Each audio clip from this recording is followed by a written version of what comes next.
big at all, dude. I mean, don't in YouTube. I choose not to be big in YouTube. To be honest, I literally ban that shit out of a lot of people. I just yeah, I don't have the patience for it, man. Like Well, the intro I didn't get show. like some of these guys, they want all the people they can, and me, I'm just like, I just want people who want to talk football, man. Like that's what I want. I don't Yeah, care about the drama. Like I don't care about most of that shit. yeah. Give me 1 minute. Most of that shit. Let's fucking go. Where's my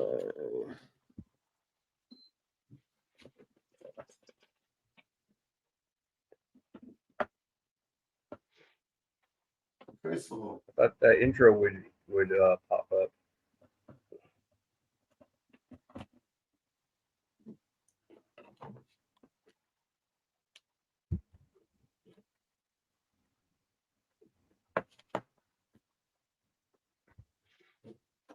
Yeah, Harvey was thinking about giving up on his Instagram. I'm like, dude, it just you just got to learn from it. I made that mistake too, where my account got hacked.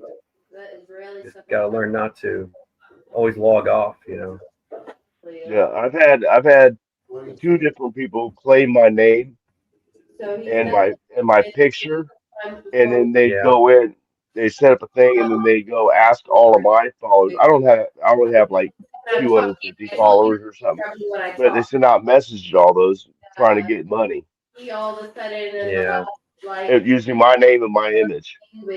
Piss me the fuck yeah, off. yeah. It's not just it's everybody, celebrities. That's why they usually Oh yeah, do that little check of authenticity to prove that's your account. Pandemic lockdown, all that bullshit. And he said that the leader, I don't know if it's not a governor, I don't know, the leader, the president, whatever it is, said I that they forgot had to mute myself. a I mean, war, mute my YouTube. war where half the country didn't want the bullshit, the other half was scared of the government. And then they were supposed to have tens of thousands of people protest like a couple days yeah. ago, and then the surveillance state kicked in. They had nobody in the streets. Nothing came of it. You can't mute them. That's a personal conversation. Oh yeah, those countries are dictatorships. But then people are against the war, so either you're with Palestine or you're with Israeli or whatever.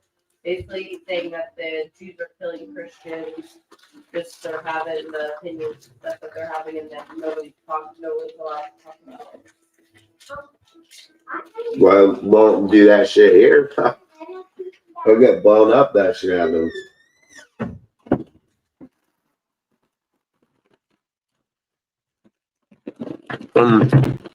Got to mute yourself. Did you want to invite Harvey? Frickin', you can call him, Rudy. Well, yeah, I can do that. I Call can him, give give him the him StreamYard. Let me mute myself. You can give him the link. But that the deal didn't play. That shit would have been playing. Why didn't it play? I don't know, but we're live though.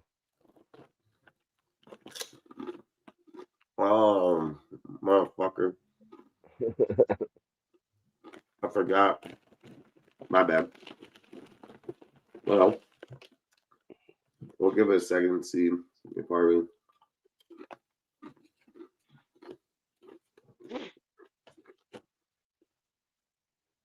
Let me bring up the Patriot versus Raiders recap.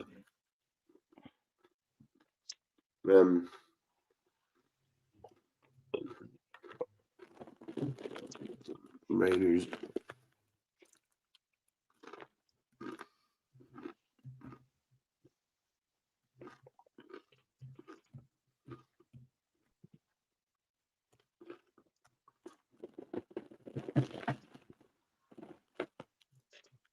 So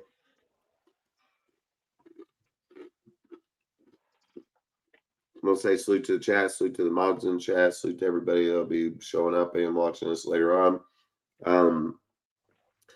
We're going live on Thursday just because I've been busy. Basically, I had a breakdown on Tuesday, so I wasn't able to go live on Tuesday.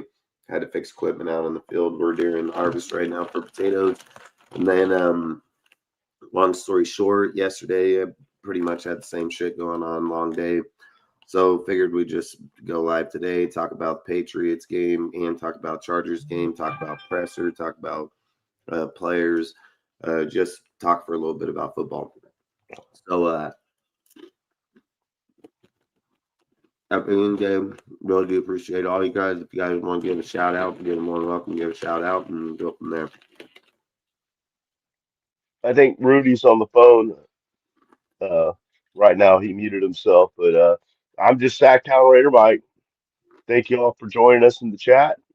And Dustin, thanks for having me.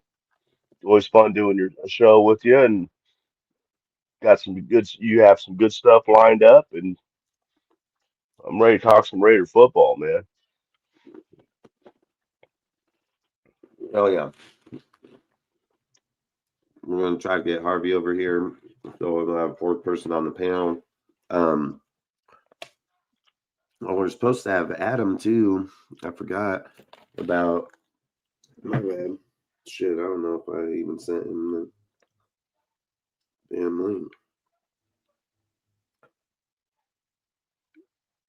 I'm assuming you heard back from Blue personally. Yes, I heard from her Okay, earlier today. She said all right, that she wasn't going to come on tonight, but Tuesday she'll be on. cool. Yeah, she was asking about the show yesterday. You going Yeah, I on? know, dude. She was I got asking if I was, and I'm like, I don't know. I haven't heard from him. Usually he'll send me something early to let me know that he's doing a show and ask, you know, want to join or not. And I yeah. haven't heard I nothing was today. So trying. I was trying to do. I wanted to do it Tuesday. yeah, Then just got too late. Then yesterday, same thing. Had breakdown. yeah, Got too late. Today I was like, nah, we're doing it for sure. cool. Because if I can do it on Tuesdays, Saturdays, those are the days I want to do it every time. But I Yeah, also want to talk about shit before it gets too late. So it's not worth talking about no more. You know what I mean? Like exactly. everybody Yeah, talks their stuff, and I just like talking about our stuff so we can stay consistent with the conversation and go from there. yeah. Adam will be Oh, coming to. yeah. Adam Well, will I be. know you want to do the pressers today. You're mentioning that you want to do you have a say, Yep. talk about the pressers, and that just happened today, so that's pretty cool. That's Salute James. Salute Aaron. Appreciate you all. Blue James. Yeah, Harvey's coming over. I just typed it in for him. all right. We're about to have a party. Aaron, I've invited Aaron on here, but we know he's homo. Yeah. Yeah, Aaron always be like, I'm gonna come on, I'm gonna come on.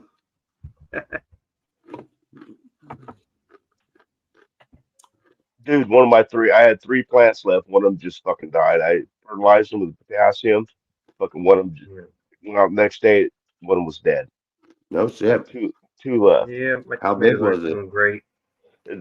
They're spindly, man. They're not. I'm not going to get hardly shit off 'em. I don't know why I keep spending time on them, but yeah, the seedlings I got from a friend, they were free, so it didn't cost me nothing. But it Shit, was seed leaves usually produce a lot of weight on them, man. Freaking when yeah, you do yeah. clones and stuff, depending on if you know how to grow them or not, you can produce. I used to grow fucking massive plants right there in Reading, Igo, Ono, Yeah, the Trinities. I mean, I did 99s across that whole fucking place.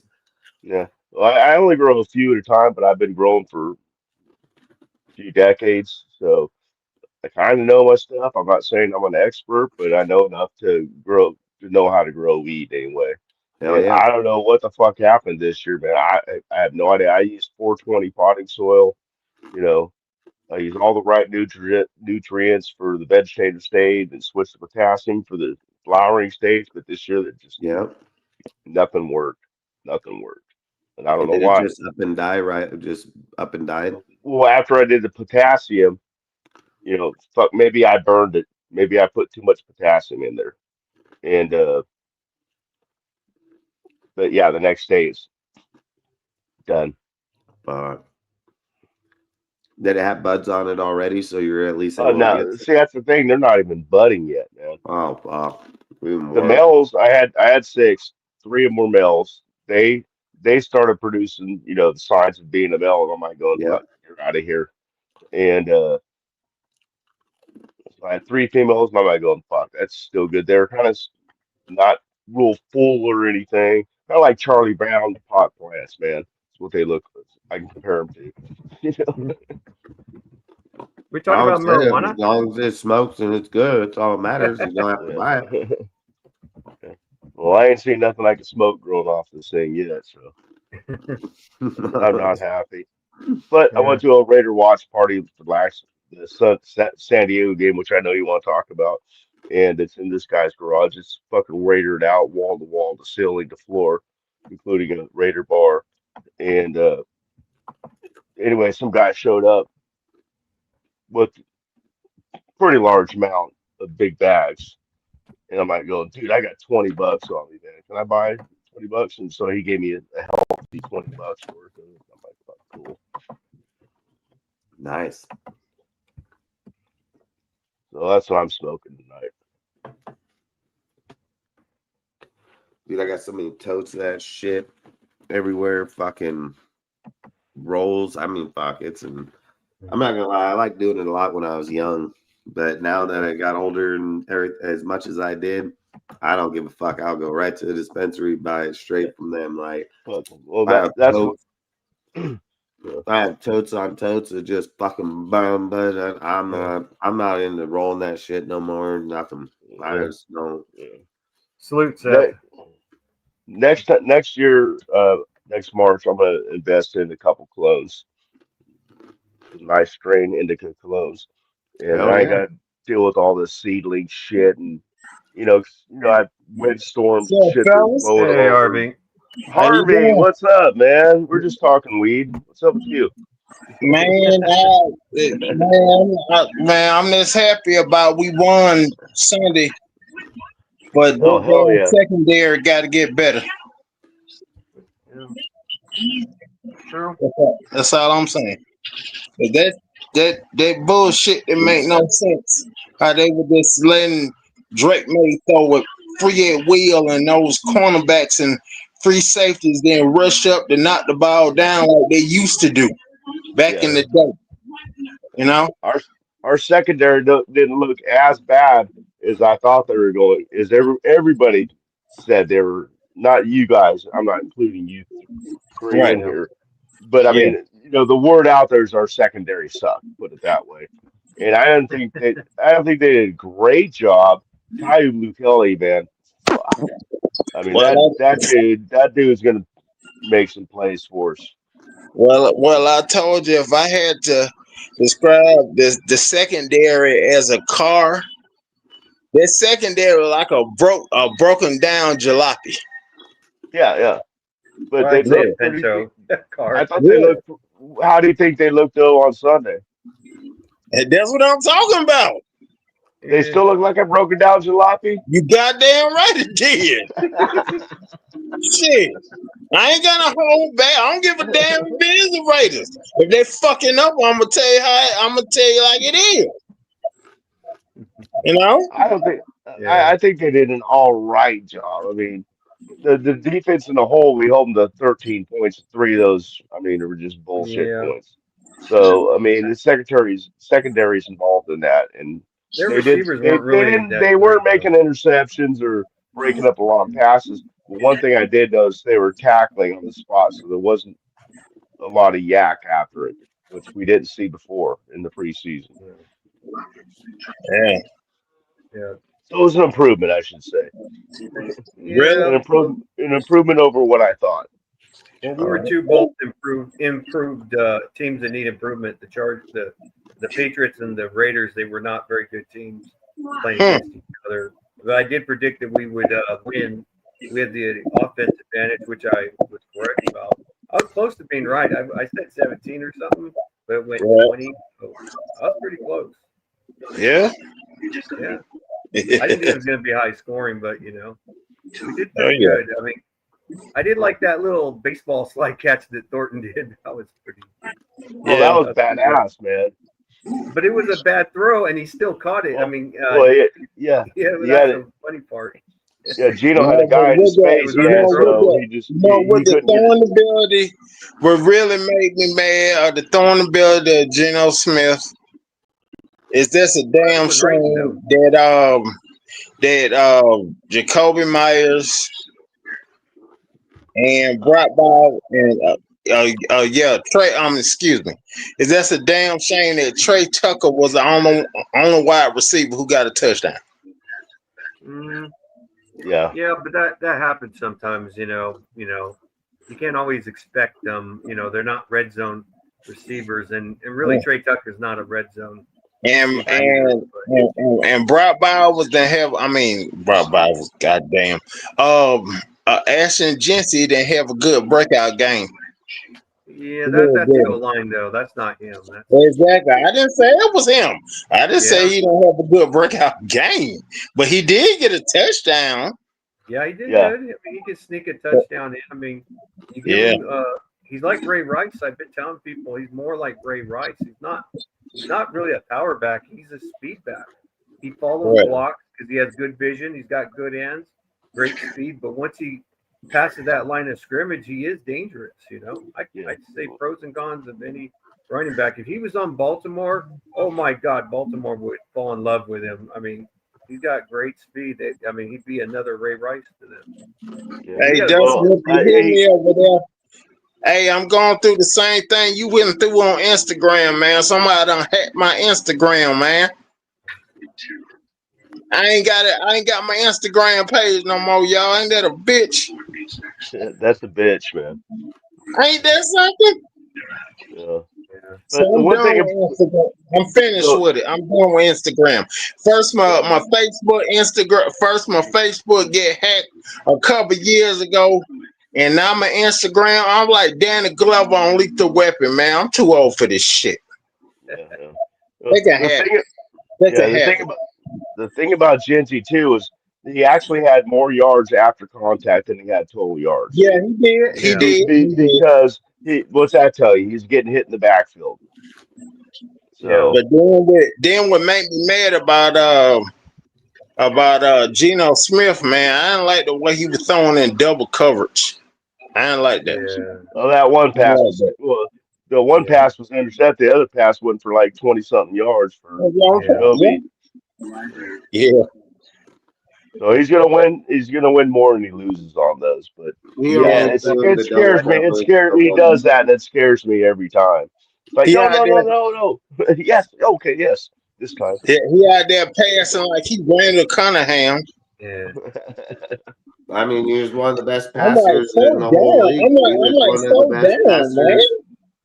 He was one of the You know, I best did- passers of the whole entire week of week one, 360 yards. Yeah, he did. He did good. Yeah. So, A lot of Yeah, Brock no Bowers, Raiders Jacoby quarterback. Myers. Hey, now no someone Raiders wants to quarterback compare did him what to he somebody did else. in Raiders That's their deal, history. but he did fucking play better than most people he out did. there. Period. Yeah. You know, like In the first possession, Michael Mayer too. in the first Yeah. possession that we had, we went straight down the field and fucking didn't have no problem moving the fucking ball, dude. Fucking big open run to Tucker, which is something that they need and been waiting on. So obviously it shows the chemistry there. Just because a guy doesn't score touchdowns throughout the whole entire game and it just being him, most quarterbacks, I think we were the fucking fifth best outside this week. Well, obviously a lot of teams weren't doing that.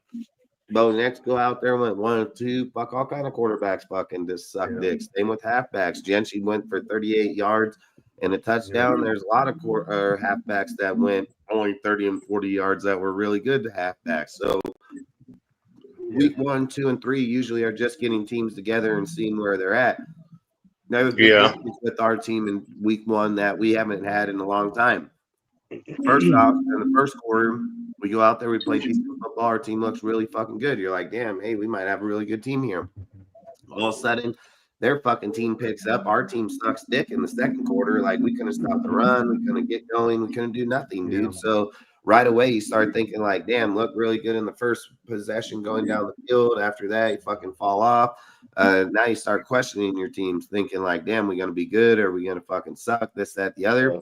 What happens? We go into halftime, we come back out, and our team played lockdown fucking football.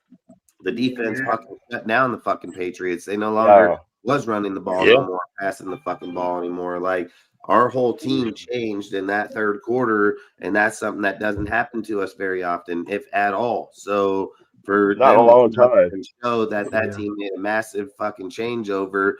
Brock Bowers had 100 yards in the third quarter, dude, was able to switch off of him, go to Michael Mayer, and still be, productive. Fucking Gino only threw into double cover once and got picked off on the sideline. So outside of that, Gino played pretty damn good football. Like I said, he was one of the best quarterbacks in week 1 of the whole NFL. So what was he, 74% again on his completion percentage? Fucking completion ratio. And that's good. 70s is good. That man went 24 for 34. No Raiders quarterback in Raiders franchise history has done that. Threw over 300 yards. That man had 362 yards, man. Yeah. Well, no free agent pick that we've ever picked up has had. Well, over 350 quarterbacks done them. That I even think Rich Gannon's done first game with the Raiders. Raiders, he beat Rich Gannon's record, I believe. Through to a lot of players. I think Jacoby Myers had like 7 fucking possessions. You had Jack Beach getting fucking Besh getting receptions. You had Tucker getting 2, 3. You had everybody on the whole roster hitting fucking balls. So we had out here and have a 200-yard game. But Genty did pick up the blitzes and did pick up the blocks that were needed for Gino to be able to get those completions and so on. We had 9 receptions over 20 yards. 9. That's where Zamir White fits in better as a blocker. He can block better than Genty. He's a bigger running back. But Genty, though, I would use him more, like, not just in the outside runs and everything, but use him on quick screen passes. He's got great speed. I mean, you can jet that ball a little quicker to him, and he can catch that ball, and he can ball right out. I mean, there's a lot of things you can use with Genty. I would not use him as an every down back. That's going to mess him up. He could still get 100 yards rushing if you rotate the running back situation, because it messes defenses up. The way they tackle, because they're going with I got to tackle a quick back or a power back. Their bodies get confused, and guess what happens? They get more the running backs get more rushing yards, and that's what happens. That's the trickery. That's what the Steelers do. They rotate their running backs, and that's how they, sometimes the number 1 running back looks like dog trash, but then number 2, but then all of a sudden the number 1 running back starts looking real good. You gotta rotate those running backs. Yes, we do. Because Genty's a smaller guy. He's going to get hurt easier being 5'8", 211 pounds. You've got to rotate him so that he doesn't get hurt. People keep saying that, and Genty keeps knocking the soul out of people. Like, literally. He knocked the soul out of people, but he's still going to pay the price. 5'8", 220, and he just knocks the fucking dog shit out of people. Even big guys get hurt too if you use them up like pit bull, man. Like, I think Genty has like the perfect body. That even a pit bull can get a broken jaw. Yeah, anybody can get it, but man, boy, does he fucking set down his fucking shoulder and fucking take that hit. Like, you don't see people in the NFL do that shit. You don't see people just say, well, this guy's coming at me. Fuck it. Get down and just fucking crack the dog shit out of him, dude. Like, he just fucking, he lights him up. He takes it. And not only that, he anticipates it, dude. Like, he'll push off of a block. These dudes fucking coming, and he just fucking said, all right, fucking just drills him down, dude. And then not only that, the difference is like Genty's so fucking strong that when he pushes off of a block to get out to take off, this dude's at full speed coming at him. Full fucking speed, fucking catching him in the hole, dude, and fucking Genty just fucking. Well, once he passes the line of scrimmage. I don't know if I'd want to get hit by that fucking guy. I mean, the guy's strong. But I would.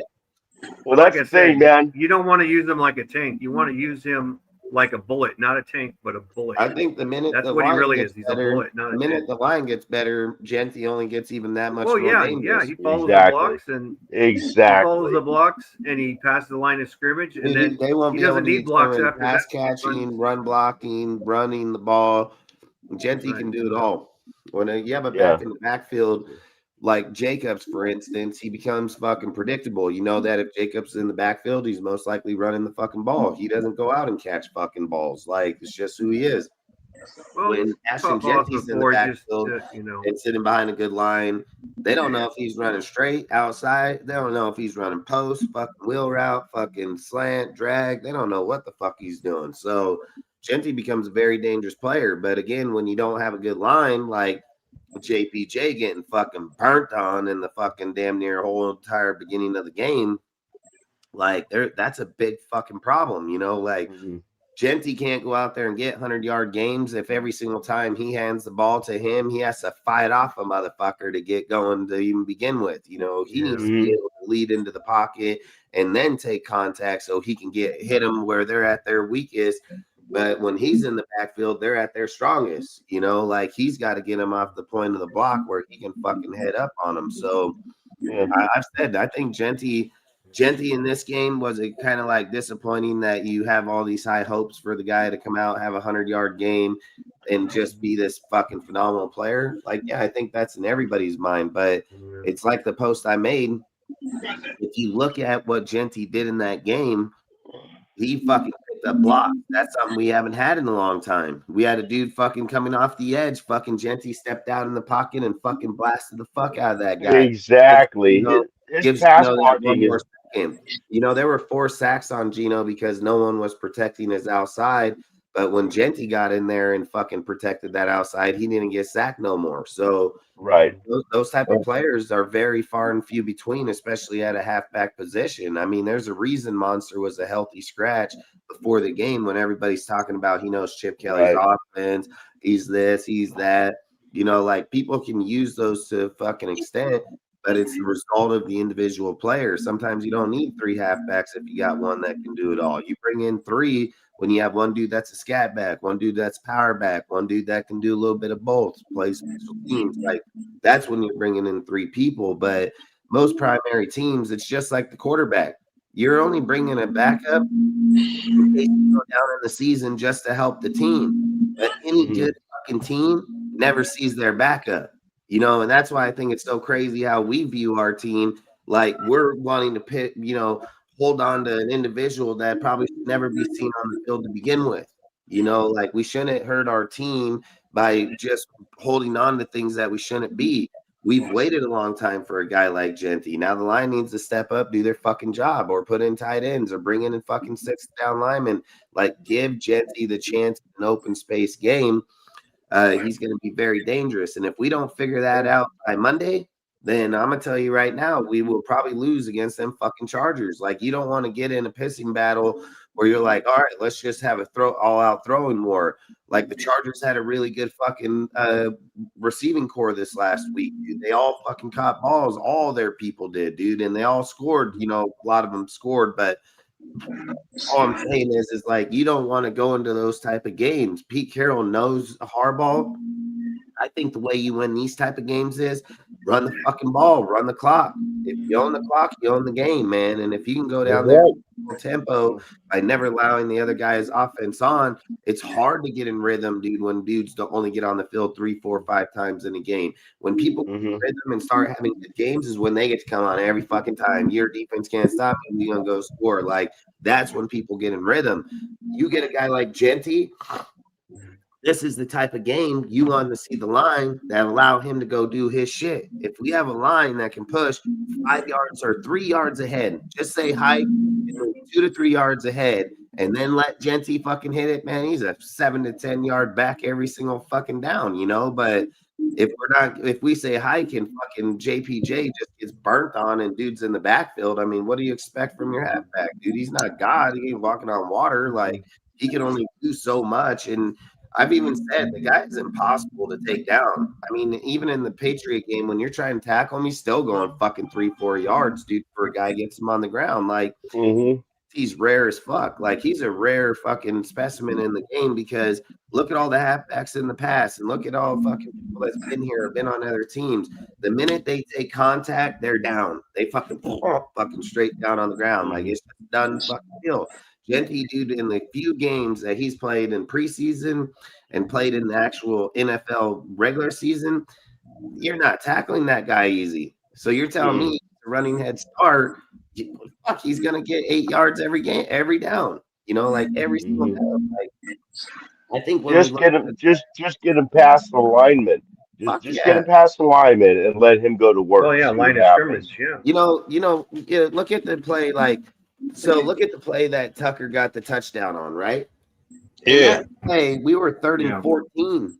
Fucking 3rd and 14. We play action and fucking burn them out with fucking Tucker down the fucking middle out to the outside post, you know, in the deal. Like that's shit that you have to account for because of Genty, because of Bowers, because of Jacoby, because of fucking Dante. You get one-on-one in those fucking moments, man.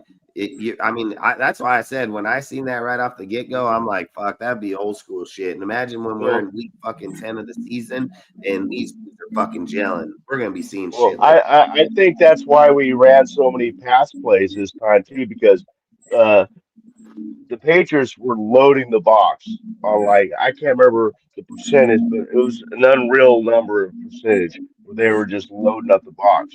And so what was the first play of our game? A pass. You know, fuck it, try to loosen them up a little bit. They didn't loosen up, and they just kept playing that fucking 8-9 man in the, you know, and you know, you get one-on-ones that way, and we got the receivers that can, you know, win one-on-one situations. And I want to bring up another point too that I heard that when we run a 12 tight end set during the Patriot game, we averaged 8.1 yards per play when we ran 12 personnel, and that we ran 12 personnel on both of our touchdowns.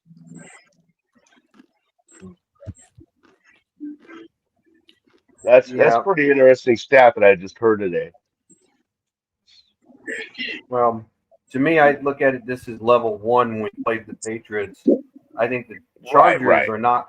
They're going to be a lot higher. Their defense, in my strong opinion, is better than the Patriots.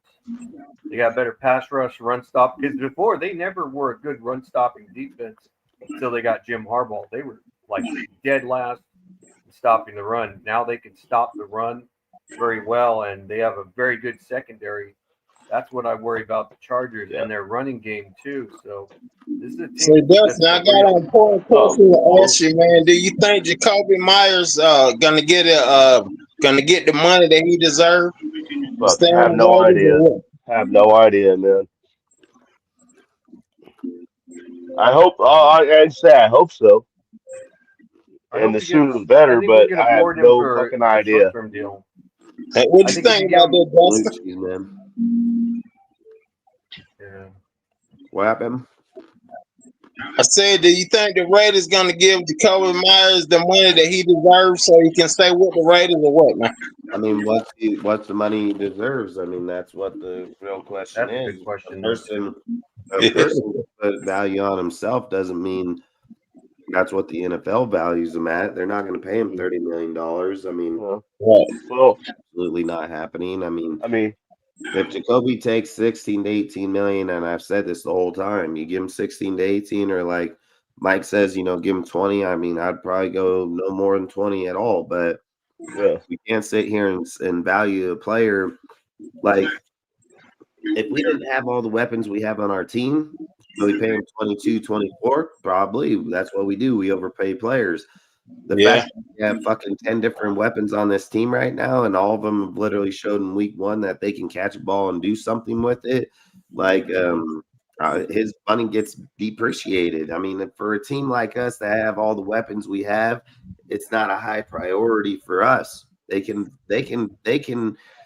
Raiders ain't gonna hurt if Jacoby is to get hurt. Like, we're not going to be like, oh, damn, we ain't going to push playoffs. They'll probably give him just more chance for Best to show himself, fucking Thornton, you know, Tucker. You're going to push the ball more to other players in those cases. Instead of Jacoby getting 7, it's going to be Trey Tucker getting 7 or fucking Dante Thornton getting 7. Like, you look at the production that Trey Tucker had on 3 receptions, 2 catches, 3 targets. Fucking Burns 26-yard touchdown, dude, right off the beginning of the game, which changed and set the tempo instantly. You know, like you have plays like Thornton only getting 2 or 3 fucking catches, sitting out on the sideline, getting a big fucking down the field fucking catch. Then you're getting the fucking post out onto the post on the sideline catch. I mean, their catches were critical in the way that that game was played. The real question is why do you pay Jacoby when you got a guy like Bowers that had 100 fucking yards in the third quarter? Like, why are you worried about paying Jacoby $25 fucking million? Like, it already showed that Bowers is our motherfucking one receiver. Like, regardless of how people want to see it or view it or, you know, hate it, like Jacoby is he's a luxury to the team at the moment. You know, it's just I mean, you have Michael Mayer and Bowers, and you got Tucker, and you got all these other guys. Players are dependable at that point, in my opinion. Yeah, I was actually watching Hondo Carpenter, which I don't watch very much, and because I have mixed feelings about him. But I do watch him every once in a while just because he does have inside information. And with the injuries going on, I was hoping I'd hear something about the injuries and stuff like that, and maybe something on Jacoby's contract. And he did bring up Jacoby's contract. He says he knows, he knows for a fact that it's not 30 million that he wants. It's not even near that, is what he said. Is he right? I don't know. You know, and when you say not near it, a guy can be like 25 million. You know, like this is what we have to think about when people are talking contracts, right? These are the facts. One, the Raiders already brought Jacoby in and talked about a contract. So they've already been face to face, you know, with them. They've already put a number out. The number wasn't good enough for Jacoby. So wherever they're valuing the number isn't the same value that Jacoby's valuing. Jacoby's literally said that this is a business sport. If it wasn't for my teammates, I would probably be doing what everybody else did and be sitting out. So Jacoby's okay right now because he wants to get paid. So he's going to accept that money.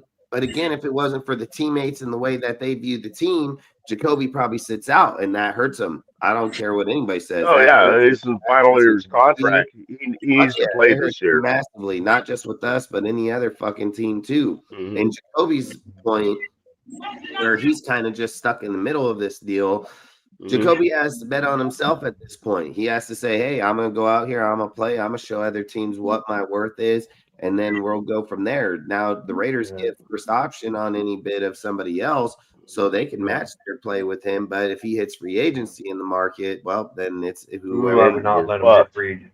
You know, so, I would do is I wouldn't want to trade him, but since we're covering my topic a little bit, if you're going to, he does show a lot of value as the number one wide receiver, not receiver, but wide receiver. Right. If you do take him out of the equation, it puts more pressure on the other receivers, which could be a good thing or a bad thing. It puts a lot of pressure on Brock Bowers. Bowers is really the number one receiver, not wide receiver, but receiver. And people will double team Brock Bowers, but it does let other guys get open. But like I said, though, I would do is if you're not going to re-sign him, build up value, and then teams will look at Jacoby Myers, like say they get an injured receiver, or maybe the receiver isn't that good, they could trade for the Raiders, because I would not let him go for free. We don't want to repeat like we did with Josh Jacobs, where we got rid of him for nothing. We should have franchise tagged him and got something from him. I would have been happy if we got a third round. You guys asked me about a few weeks ago on this show about this exact deal. You guys said, what would you do if you had Jacoby? What did I tell you guys? I said I wouldn't try to push him right now. I'd let him play and then see where we're at week 8. Are we pushing the fucking listen? Like Cheeseman, it wouldn't be a bad idea to give Jacoby a bonus this year. but you don't give a guy a bonus that's already playing. There's no point. You're just giving him free money now. Like Jacoby's already made up his mind that he's going to play. Like usually you give a bonus this year is if Jacoby said, hey, I'm going to sit out. I'm not going to play. Then you go to him and try to bribe him. That's pretty much what you're doing. You're saying, Yeah. if I give you an extra fucking 3-4 million this year, will you come and play for us on top of what we're paying you already? You guys got to remember, Jacoby signed a contract for $11 million per year. So regardless of how the contract's front loaded, middle loaded, or end loaded, he averaged $11 million, $33 million per hit through his contract. So Jacoby has made his money off of what he's done. Now, if the Raiders look in this case, I think the best case scenario for us is let Jacoby play, let him go out there and show teams what he's doing, and I would trade him in week 8, man. Like if I know that if I know that Batch, fucking Bowers, Mayer all playing good, Ashton Genty, Zamir White. I know those core players are playing good. I'm trading Jacoby, dude. Like, I don't care. Like, I don't think our team is not going to make the playoff. We're not going to Super Bowl. And if we go there, it's just going to be by luck.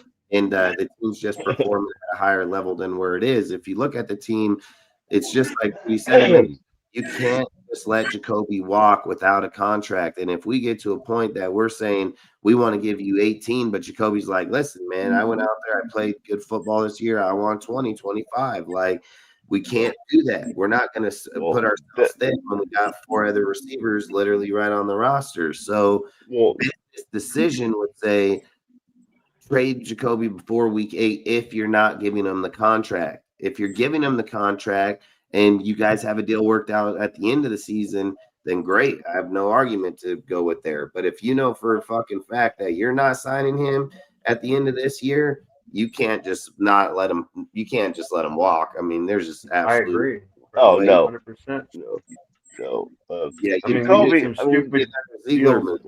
another Ziegler move with Derek Carr. You just might as well kick yourself in the face and be done. Like, you can't do that shit. Like, value of a player brings back to the team. It was something I was saying before we started the show when we were off the show, just sitting in here talking. When you have value in a player and you know that player is going to regress, like Russell Wilson with the fucking Seahawks, the Seahawks was smart to trade him to fucking Denver, get all those fucking assets, and then he fucking sucked. Like, like that's perfect timing. That's what you do to your organization to make it better is you're fucking gambling. That's what you're doing. Sometimes can he go somewhere else and get better? Yeah, he can, but fucking odds say that he's not. Odds say he's not getting fucking better. So what did Green Bay trade fucking Aaron to the Jets? If they did, fucking great fucking deal. Great decision.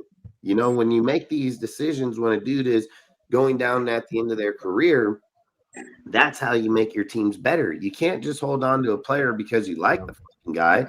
If there's no way to build a contract that benefits your team, and we're sitting here saying, look at everything we've done all through this whole offseason, right? We've fucking went and drafted. We went and got free agency. We still got 30 some odd million fucking dollars. Tell me the last time we have held on to 30 some odd fucking $million and won our week 1 fucking game. I'd love to hear that shit. Like, we don't fucking type of things. We're literally got fucking 5 and 10 million left on the cap going throughout the whole season. So if a player gets hurt, we're not going nowhere. We went out in week fucking 1 with drafted fucking players, free agency fucking players, and UDFAs, and fucking beat the Patriots in their house on the west or on the East Coast traveling is something that we also don't fucking do. And we still got $30 million fucking dollars in the bank. So the Raiders are a very dangerous fucking team. They're way more dangerous than people think. If you get to week 8 in this season and you're sitting here saying, like, damn, offense is flowing, fucking defense is flowing, but goddamn, we can't just figure out the goddamn cornerback fucking spot. Well, guess what? There's going to be a lot of teams that ain't making the fucking playoffs, and they're ready to fucking tank. They're ready to say, hey, fuck it, I'm not trying to give our player fucking $20 million. So You want to make a trade for Jacoby to us, and you can take our corner over here because the corner will help your team right now.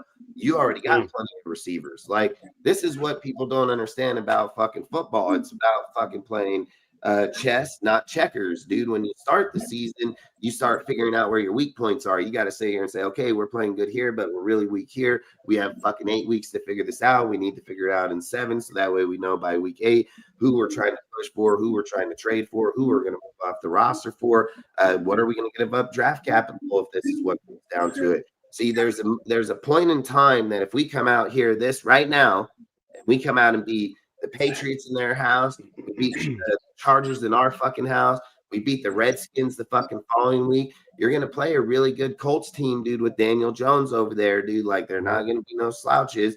If you look at the Bears fucking team, outside of the fucking miraculous comeback from fucking JJ McCarthy and the Vikings in the second half of that game, the Bears look like the pretty good fucking team. The Bears have good consistency. They have a fucking way better team than what people are realizing. Now, if they sit there and say, well, we're going to judge the Bears because they fucking went out there and they lost. Hey, that was a well-fought game for a brand new coach, dude, against a really good fucking team on the other end that has continuities, been together for a long fucking time.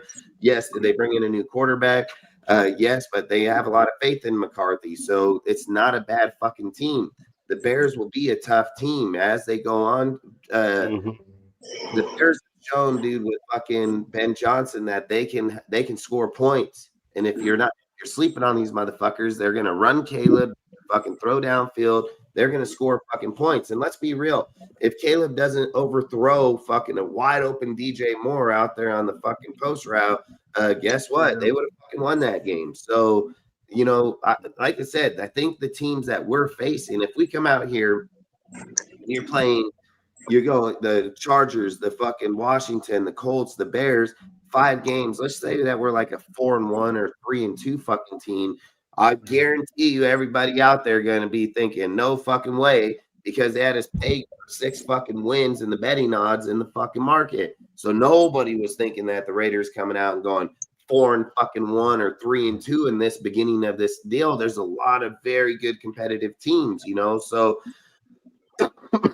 all I would say is people want to sit and say, the Raiders are lucky about the Patriot game. All right, you can say that, but everybody had the Patriots beating our ass before we were going into that fucking game. Everybody had us at like a 40% win ratio versus the Patriots. So not bettors and not people that matter in the world didn't think thought that the Patriots were going to kick our ass. Only fans, you know, like us, always back our fucking team, so we think we're going to win every fucking game. But the reality was, did we go out and play fucking good in the first quarter? Yes. But did we fall off in the second? Yes. Fucking scared the living shit out of us. But in the third and fourth quarter, that defense showed the fuck up.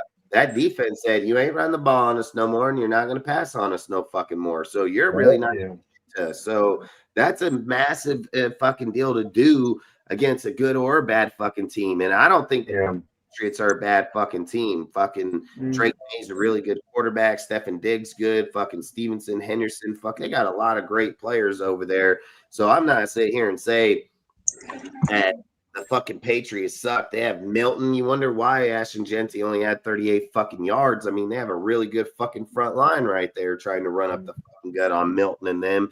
It's just not going to fucking happen. So to go out and get 38 yards when primarily running up the gut the whole fucking time is actually a pretty good fucking deal for Genty, because when it mattered most, he pushed right up that fucking gut for a touchdown. What, 5 yards behind? Fucking went right up on the outside, pushed all the way around and fucking dove into the end zone. Like, that's what you want him for, the workhorse, the bulldog in him. So a lot of people can look at the game and say, wow, we faltered here and there. Look, we would have kicked the shit out of the Patriots, to be all honest. If we didn't just give them the field goal at the end, dude, it would have been a 20-10 game, dude. So it wasn't like the Patriots had a chance to come and beat us in that second half of that game. So it wasn't even close. There's no point where you think, oh, they're going to come back and get it. When you play the Cardinals, is it going to be a tougher game? Hell yes, it is.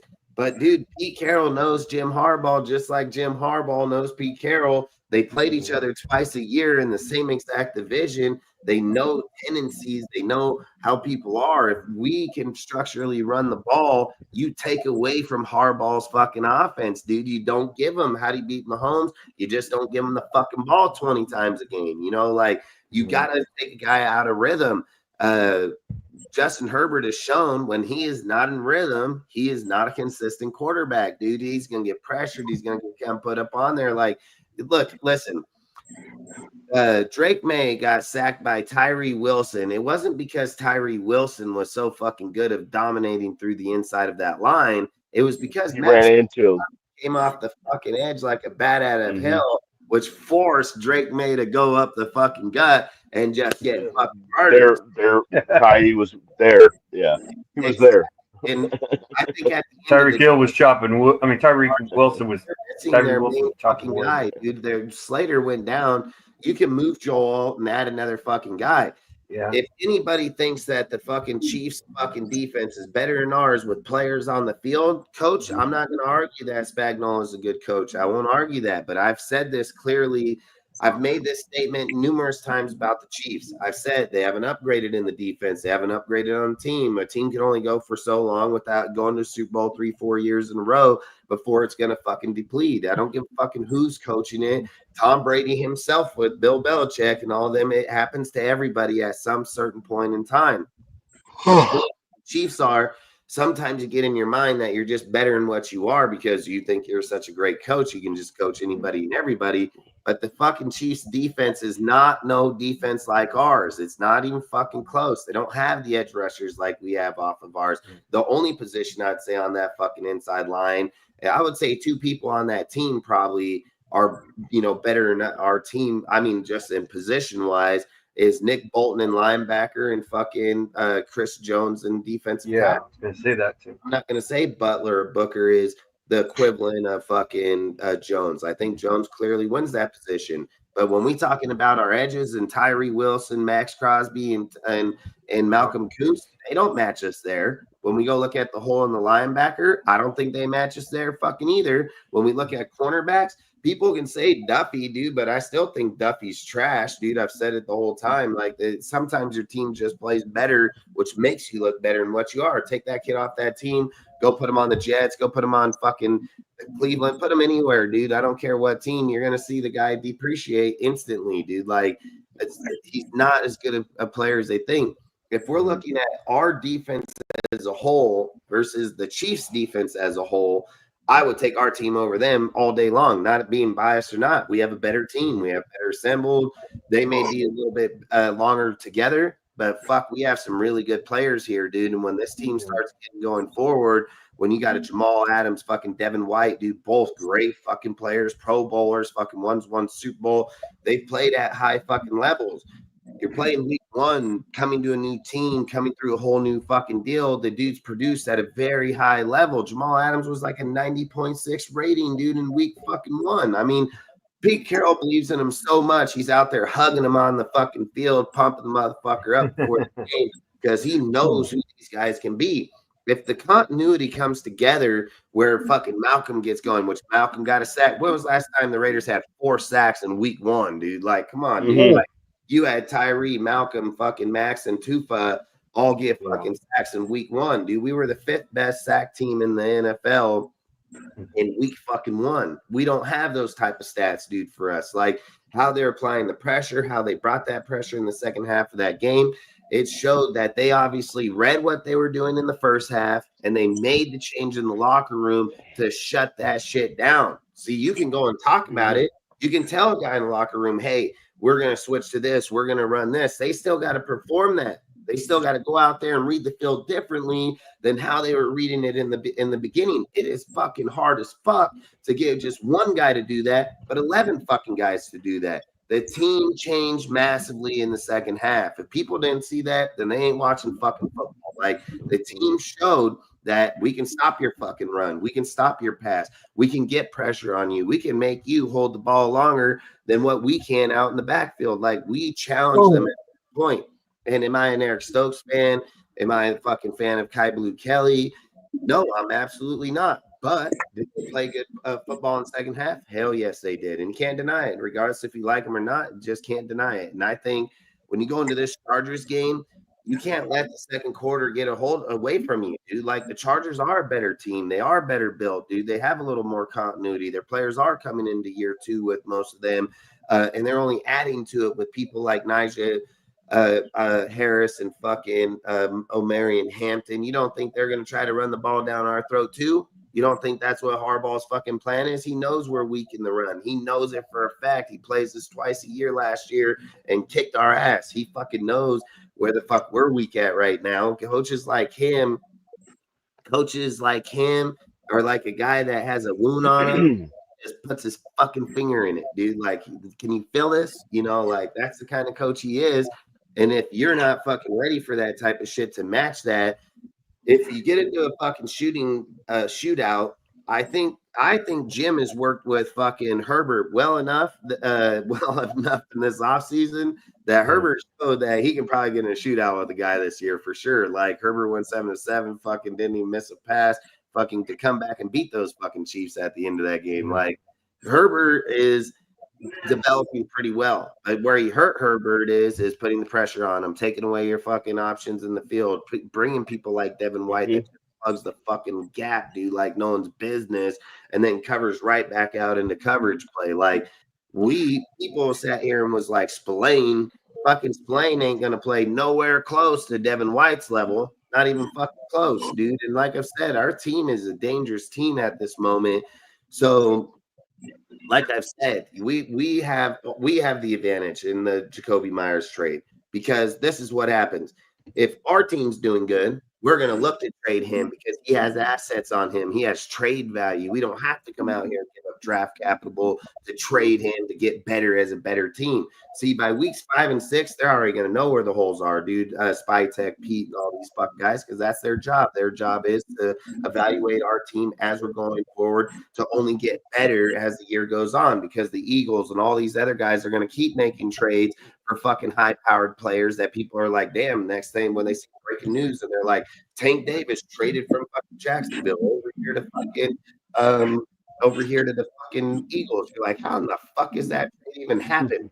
You know, like, how does that? Now you got Tank Davis backing up goddamn fucking Saquon Barkley. That's crazy as fuck. See, they're making the fucking trades throughout the whole year because they all want to get better right off the get-go. I think the Raiders are in a more unique fucking deal. Like, they're powerhouse teams in making those type of trades. You know, like for us, I think we have the upper hand right now. We kind of don't know where our players are. We kind of do know where they are. We hope for a big ceiling, but there's a possibility it can be a low ceiling.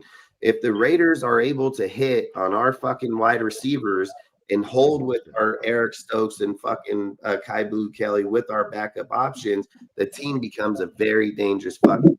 You become very, very dangerous. To be able to trade, you can trade off fucking Jakobi, get the corner that you need. You got assets in there. So if it was me, I would be holding Jakobi as a pawn piece if it's up to me. Like, I think you're not usually lucky to do those type of things. Sometimes you get backed in the corner, like with the Terry, Scary Terry.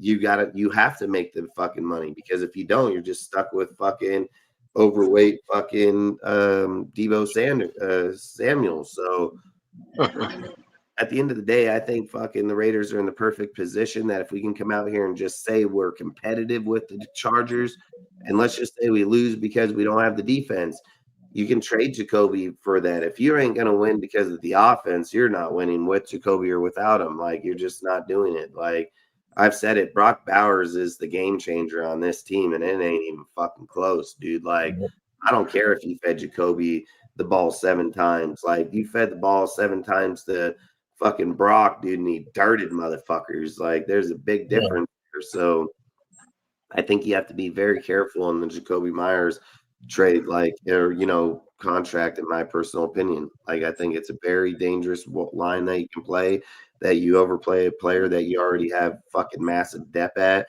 You overplay a player and he doesn't live up to the talent. Like, you overpay the player because he's a number 2, not a number 1. Like, there's a lot of dangerous areas in that deal with Jakobi. I think the best places is let him play. If he wants to sit, just let him sit. He hurts his own draft stock and he hurts his own contract. He hurts himself. So I think if we were smart, test your team, test your boundaries, see where your players are at. And if we are a winning team, we are winning, and we look back and say, Jacoby's got 7 receptions in this one. Jacoby has 8 in here, but he only has 42 yards and he only has 37 fucking yards.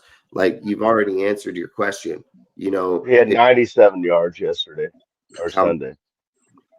Jacoby Not had bad. 97 yards, and Brock had a fucking 100 in the third quarter. 102 in three Yeah. quarters. Yeah.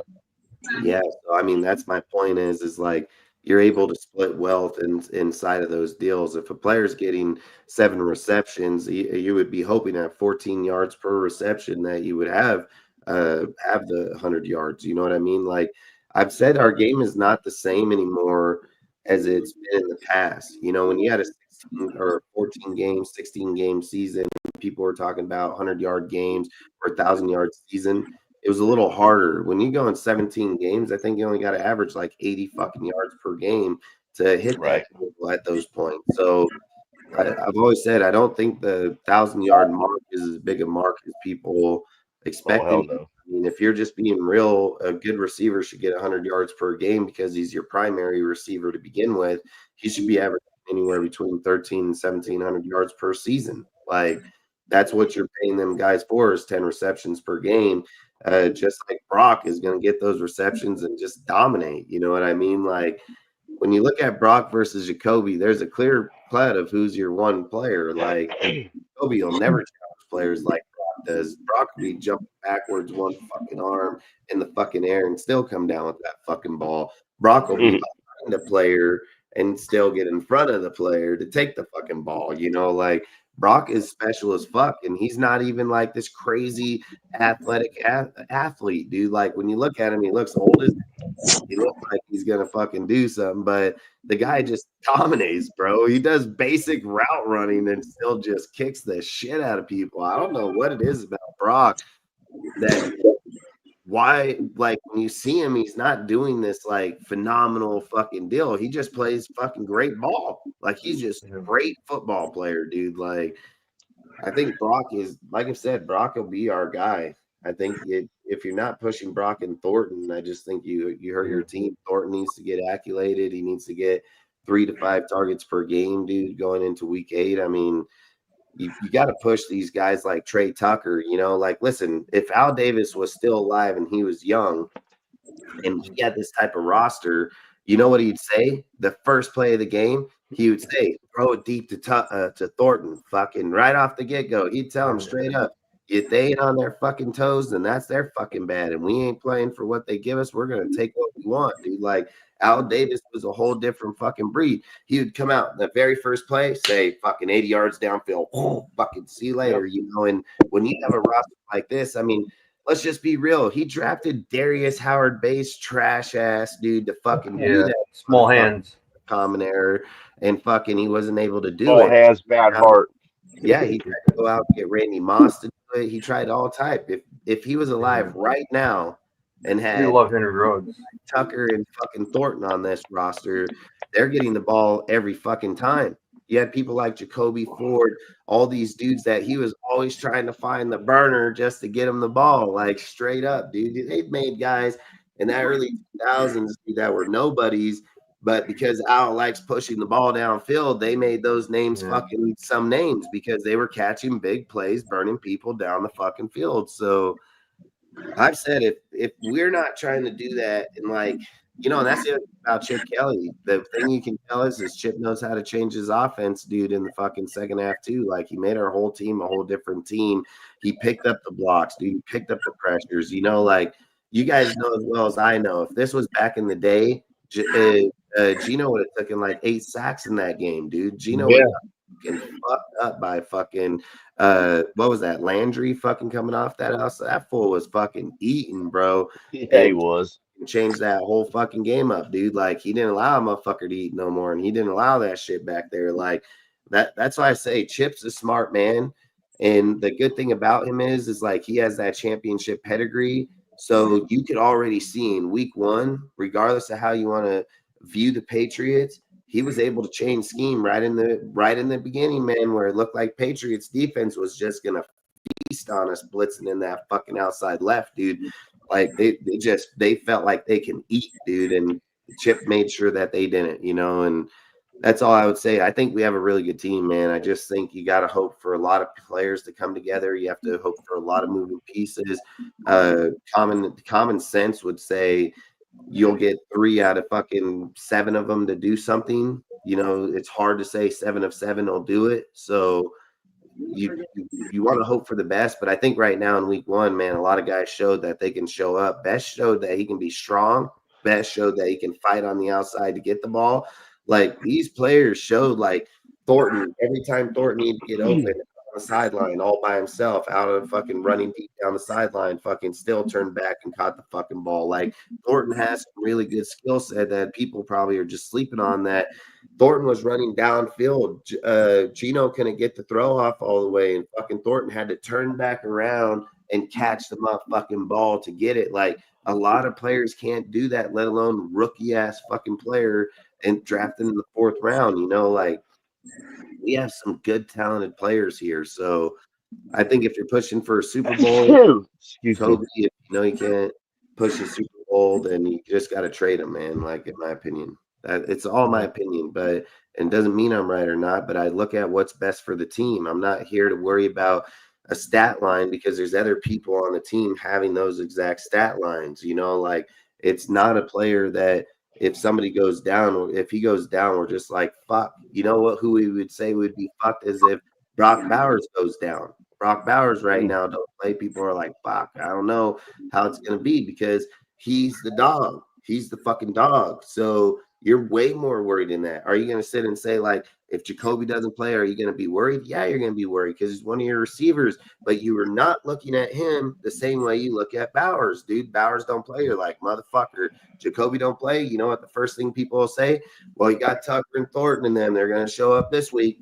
Like that's the first thing they're going to say, dude. So you're, the next man up mentality works really good for us at the tight end position because just like Pete said at the end of the presser, he said, we don't have just one number 1 tight end. We have 2 fucking number 1 tight ends. So like I said, I think our team has a lot of versatility in it, man. And I think we just got to we can't at this point to be a great team or be a good team. You can't fucking get locked in on an individual's name, man. Like I've said it, if there's one guy on this team that we shouldn't trade, that shouldn't be in the trade talk, it's just Max Crosby's the only fucking guy on this team that I would put in a can't trade category.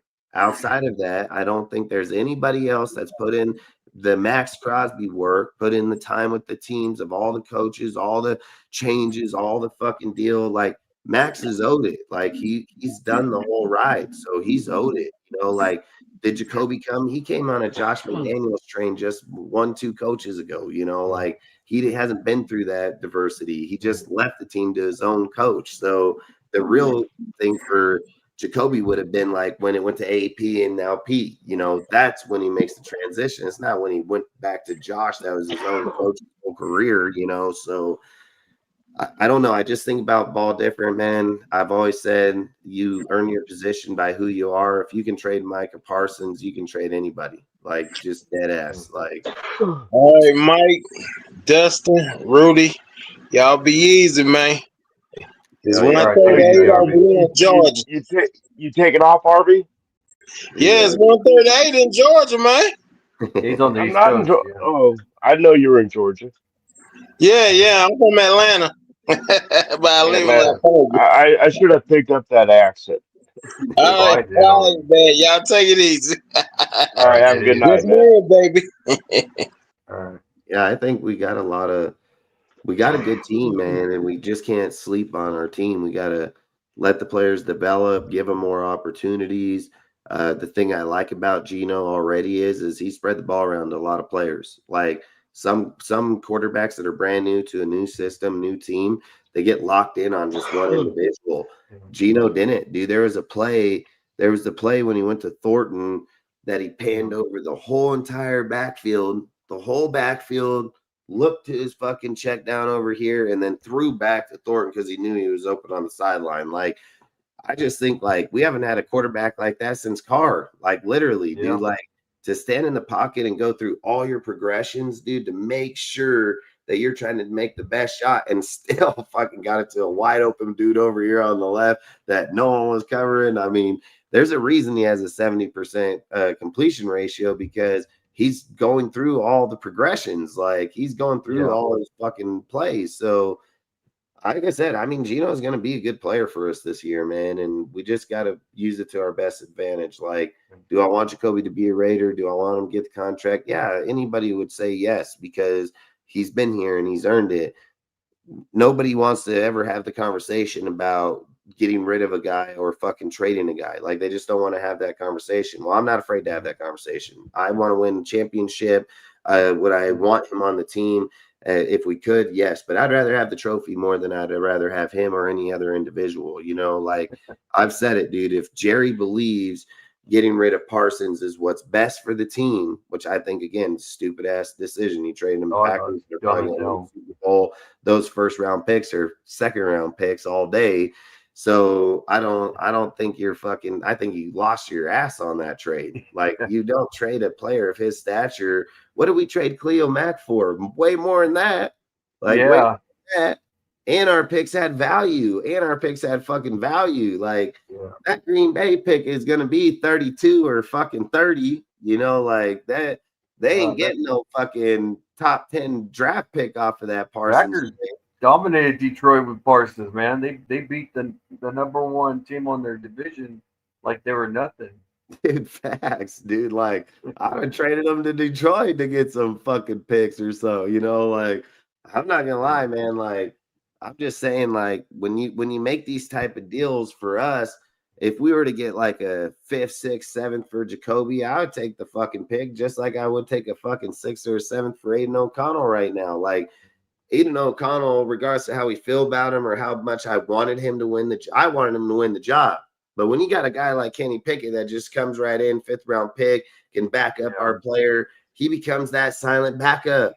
Like, that's where I said the Raiders got to get, man. They got to quit worrying about who the fucking backup is, man. You worry about who the fucking starter is, dude. And if you even know the backup's name, there's probably a problem. Like, you can't sit here and just hold on. Like, we can't keep talking about developing a quarterback for 6 fucking years and this shit and that, dude. I mean, you can have one bad year and get a dude like Archie Manning. Like, you develop the people that are here on the team. If they make it to be able to take over the starting position, then great. And if not, you play the draft every fucking year, man. It's just how the game's played.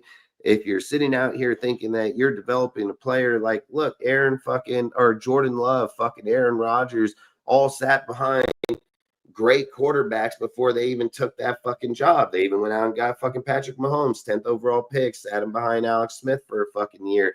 You know, sometimes first round picks sit and sometimes even later. But if you're developing the player, I believe you sit him for a year and then start him. But I don't think you go with the Cam Miller and say, oh, we're looking 6 years down the fucking road for him to be a starting quarterback. I mean, I think it's pointless as fuck. I mean, look how long it took Max to develop. And Max is really the only first player on our roster, if I'm just being honest, that we've ever developed. Like, there ain't another guy in our fucking team we've developed. I mean, Derek Carr and Max, like, those are the two dudes we've developed over that time span that were worth a shit. Everybody else has either been fucking traded, let go, or fucking gone, you know? So we don't develop. He's already seasoned when we drafted him. Yeah, and same with Brock Bowers. Like, we can't say we developed Brock. Brock came here fucking teaching us. Yeah. Patrick Mahomes was not real seasoned. That's why Andy Reid sat him for a year, and his sophomore year made him look like that was his rookie of the year when he played, you know, because he wasn't ready. Because he only played a good quarterback, Alex Smith. He didn't play that much. And people forget that Patrick Mahomes was backing up Baker Mayfield, and he was drafted before Baker Mayfield. Mayfield missed the season because he transferred from Texas Tech to Oklahoma. Yep, Texas Red Raider. Yep. And Patrick Mahomes was a good quarterback, even when he was there, because he was there with Lane Kiffin, not Lane Kiffin, fucking Kingsbury, He was there with Kingsbury, was the offensive coordinator for him when he was at the Texas Red Raiders, and then That was even when people said that fucking Alex Smith was trash when he was with the Niners with Harbaugh. They traded him over to fucking Andy Reid. Andy Reid took Alex Smith, turned him into a fucking 13-3 fucking quarterback every year.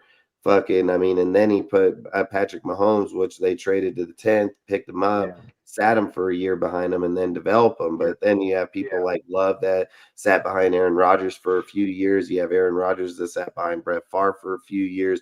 Like, if you're taking a first round pick, and there's a difference. You're taking a 6th round pick.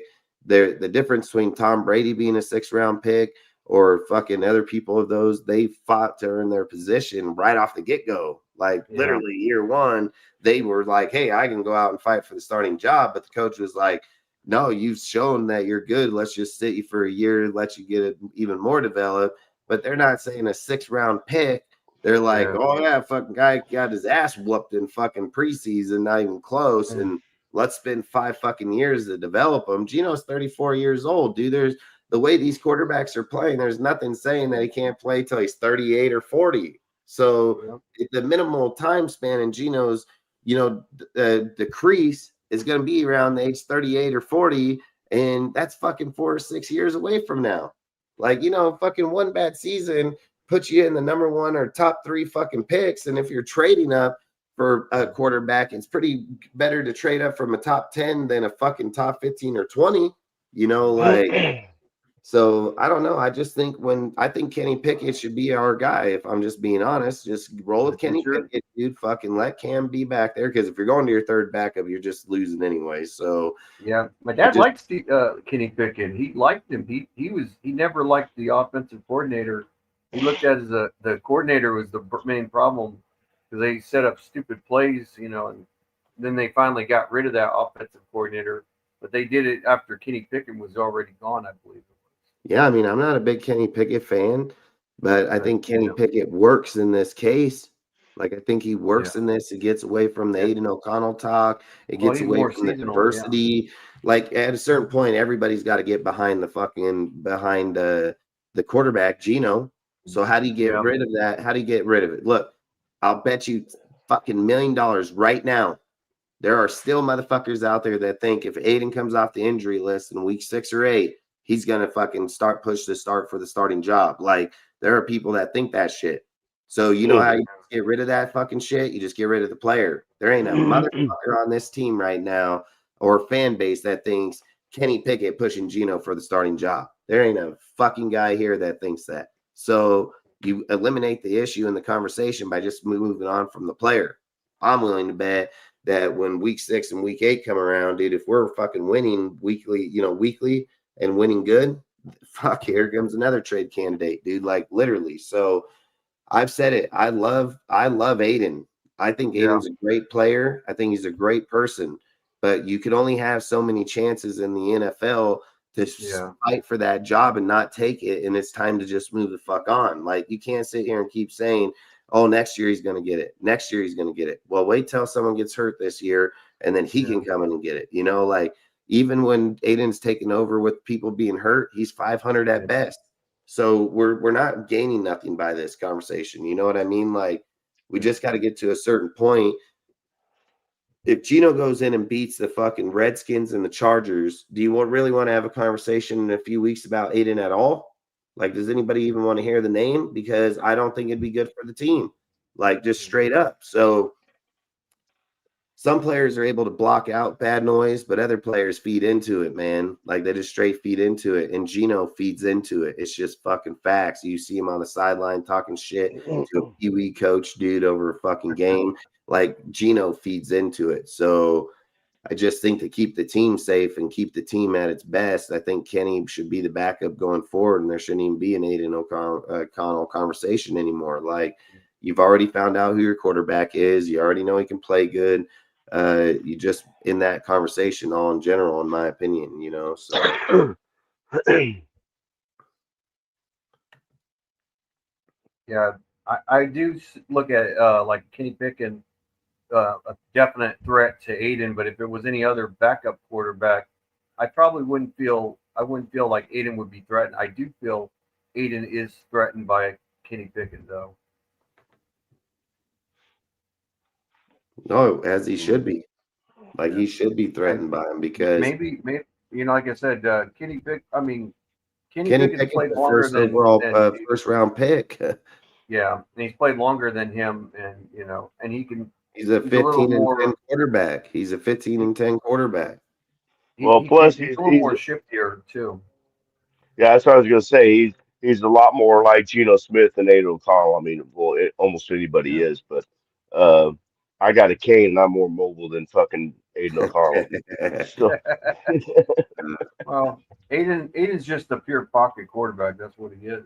oh yeah. But I like a quarterback that's more balanced, balanced quarterback Yeah. that Well, can that's what run I'm the ball saying. when needed. Yeah. You want your backup quarterback to be more like your quarterback. Right. Obviously not as high level, but this so they don't have to switch so many plays. If you put in an Aiden, you're switching up your offense. I mean, Facts. there's no doubt about it. But And your Pickett, personnel on the line. Instead of running five with everything, yeah. yeah, instead of running five with Pickett and fucking Gino, now you got to run a 6-man offensive line because Aiden can't get protection. Yep. Yeah. Salute, Mike. Appreciate you, bro. Hey, thank you. Appreciate Oh, you the too, other man. Mike. Oh, other Mike. Hey, I appreciate you too, Mike. I appreciate you Thank too, man. So, I think at the end of the day, you got to simplify your team to be simplified for everybody. If you're going out and teaching everybody new tricks because one dude comes in versus 51 other players understand the same fucking terminology, but one has to be changed, you just get rid of the one. Like, it's just what it is. Like, you're not going to change up the whole fucking team unless he's Tom Brady at the quarterback position. But we know he's not Tom Brady at the quarterback position. Like I've said it, I've been Aiden's biggest fan since we drafted him. I picked him to our team. I picked him in that round to our team. Like, I like Aiden. The problem is just Aiden coming even under Chip Kelly. I said Aiden looked better under a Luke Getsy offense than he did with the Chip Kelly offense when the game started playing. Like, Aiden is a really good camp body, but Aiden's not a really good game player, dude. Like, can Aiden go there and play? Yes, he can, but there's a difference about people like Tom Brady or elite quarterbacks. When they take any time that they can step on that field, they want to be the best that they can on the field that day at that time, every time. It doesn't matter if it's practice. It doesn't matter if it's in the game. They're not ever coming out to suck. So I've just said it. If Aiden was willing to take that job, he should have fucking been able to show it by now in year 3, dude. He has the arm, he has the awareness, he has the team, he's got the players. Like, he has the advantage. So I just feel like when he finally got to go onto the field, he didn't seize the moment. Like, he didn't seize the moment. He fucking let the moment get away from him.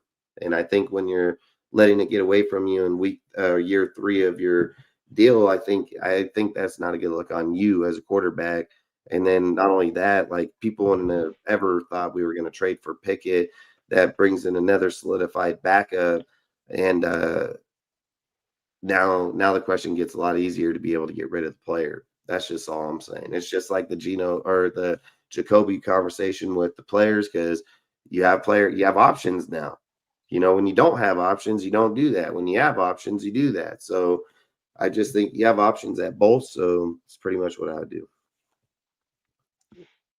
Yeah, they weren't too fond of Cam Miller either, and they thought he would just be like a possible plan B for Aiden O'Connell. But Aiden had a better arm, and when they put him in the same lineup as him, he struggled a lot more than Aiden. He got sacked. He got sacked a lot easier because he moves out of the pocket a lot. But to me though, they went for Kenny Pickett because once Aiden got hurt, they did not want to have, Cam as a plan B. They rather have him, and they didn't think he would be a good plan C either. So, they decided, what, we need Kenny Pickett to be our plan B, and Aiden, if he gets better, he'll be a plan C. And if they see some value in trade or something, they'll trade him, because there might be like if quarterbacks get hurt again, like in other teams, they're gonna look at quarterbacks and they can look at the Raiders and try to if he's on a practice squad, they might try to claim waivers off of him or something. If we don't claim him, it just depends, But I guess we're doing that number 2 quarterback thing when we start we have 2 quarterbacks on the Yeah, but which I don't like. I believe in 3. The third sits in reserve.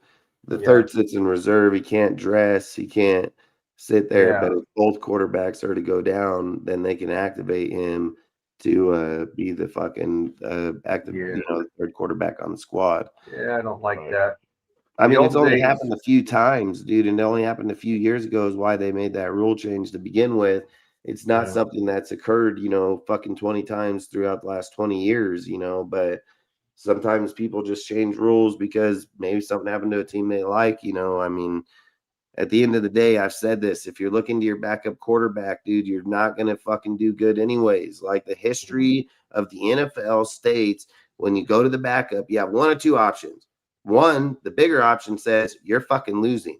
The second option is you find out that a player is better than what he was when people didn't think he was worth a fuck. Like those are really your 2 options. So I don't know why all of a sudden we got so set on knowing the second, quarterback, hoping that he's going to play in that deal. You just hope that he's good. It's like the Chiefs. You think they think Gardner Minshew's going to play for him this year? No. Like they fucking seen good cheap option of somebody that understands ball and he gets an Andy Reid system. Can he be better? Yes, they know that. So, but they sure in the fuck didn't get him with the intention of him playing at all this year. Yeah. The only time they intended him to play was in preseason and camp. So fucking Holmes didn't get hurt.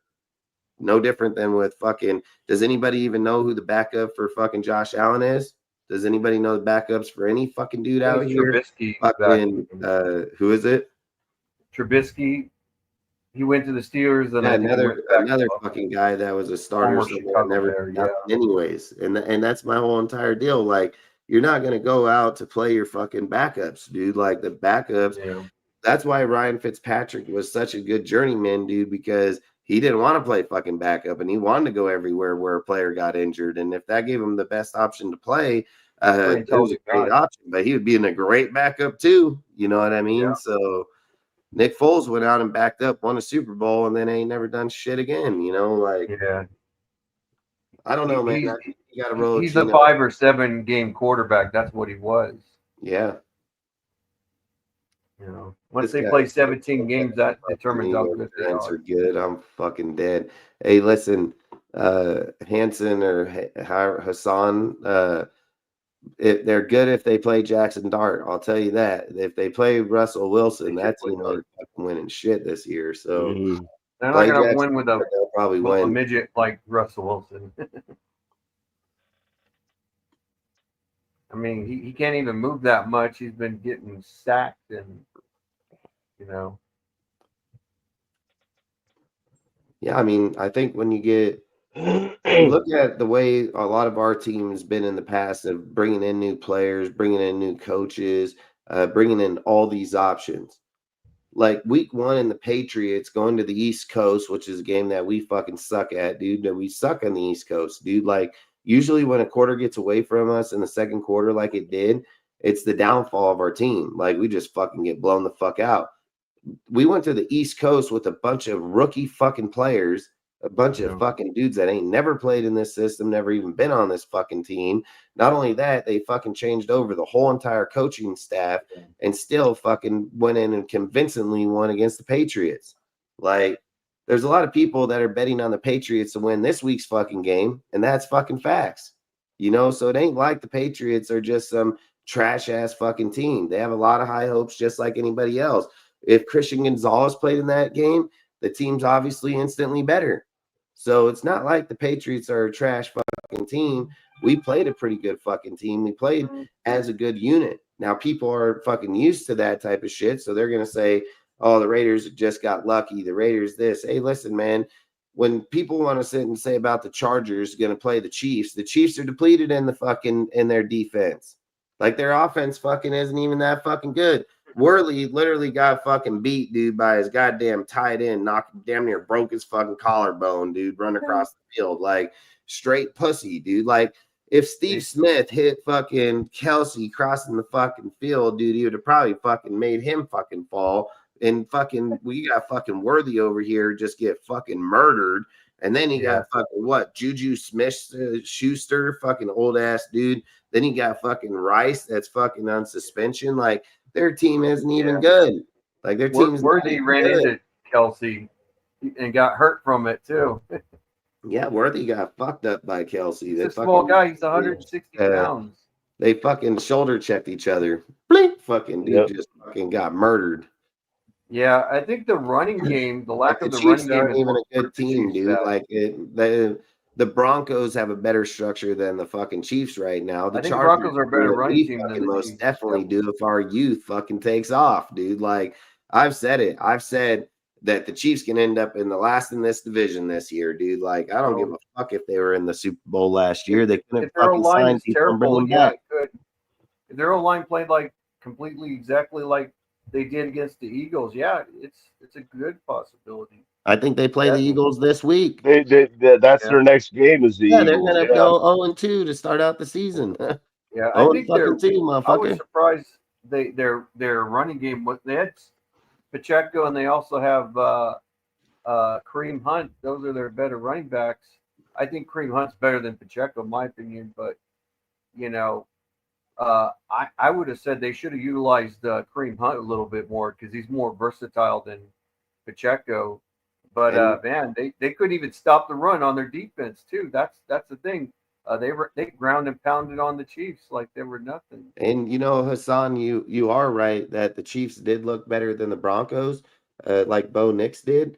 But their fucking Broncos defense got 6 motherfucking sacks, dude. Like their defense is gonna keep them in motherfucking games this year. Yeah. The Chiefs can't say that.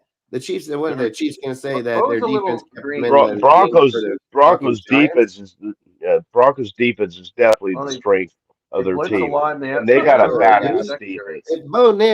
If Bo Nix just figures it out this year, they're gonna be tough as fuck beat, dude. But if Bo Nix struggles like he did against that broke ass Titans team, then they got a long season to go. But he got people like Courtland Sutton and them over. It's not like Bo has a shit team over there offensively. They just didn't get rolling for whatever reason.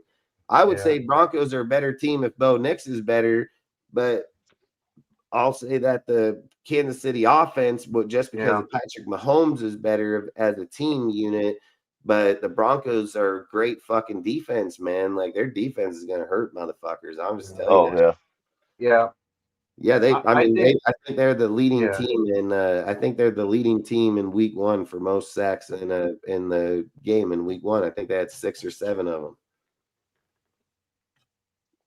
Yeah, their defense is fucking scary, man. It's all the way through too. It's their defensive line, their linebackers, their cornerbacks, their safeties. It's all the way through, man. They just got stellar players. So I think they're gonna be the toughest team to beat out of being the division winners. I'm not saying anything. Actually, but I think the Bo Chargers Nix is. will, I think Bo Nix is their weak link, man. I mean, until he proves me otherwise, because he didn't do shit in that last game. Yeah, I mean, the Broncos probably have a slightly better running game than the Chargers, but the Chargers are right up there with them in the running game. But overall, the Chargers, I think they're better because of their quarterback mostly on offense than I only had like 3 shots. But their defense is pretty damn good too. Chargers, they used to be shitty in the run. Well, the Chargers have 2 very good running backs. Well, yeah. They got I can't even think of their name. The guy from Pittsburgh. Well, he's no longer. He's out for the whole season. What happened? He got injured. He didn't make it to the season. He's out. I didn't know. And they got basically one running back who's just a rookie now. Hampton, right? Yeah, and he did pretty damn good too. I mean, I didn't know Najee went down for the season. I didn't know he was down for the season. I knew he went down, but I didn't know it was for the season. I didn't hear that. Even with Denver regimes are changed, they always get good running backs. They don't even have to go first round. They never go first round with running backs. I said this to everybody. They aren't going to get a running back in the first round. I was right. They went with a corner, and then they got a running back in the second round, I believe it was. I proved everybody, some people wrong, saying, "Oh, they're going to go running back." Thought the Broncos would. They thought, let's just say Ashton Jeanty was still available, they still wouldn't get him. They'd still go for a corner. They wouldn't. They don't look at top tier running backs. They look at running backs that can fit their system. You know, they don't have to look for top tier running backs. That's what Denver is. They don't look for top tier running backs at all. They build them. They build running backs. That's what Denver's been famous for. Much as I hate the Denver Broncos, but they always get good running backs. They lose them and they get another one to replace them quickly. Just like the 49ers, they do the same thing too. Yeah, well, like Dustin was saying earlier, I mean, Justin Herbert, is no Patrick Mahomes, but the one similarity they have, if you fucking rattle them, if you're in their face all the time, you don't even, I mean, they rattle, and their percentages go down. Everything goes down dramatically. So, and I think we have a defensive line, because their offensive line has what, two rookies, and then another guy they just picked up, and they have Joe Walt, which I love from Notre Dame, uh, but there's definite weaknesses on that offensive line, and I think we have the defensive line to get into that and maybe start rattling, Justin Herbert, because that'll throw his whole game off. I don't think their tackles are a problem, but they're not elite. I mean, Alt might be elite, but when it comes to Max Crosby, he shreds.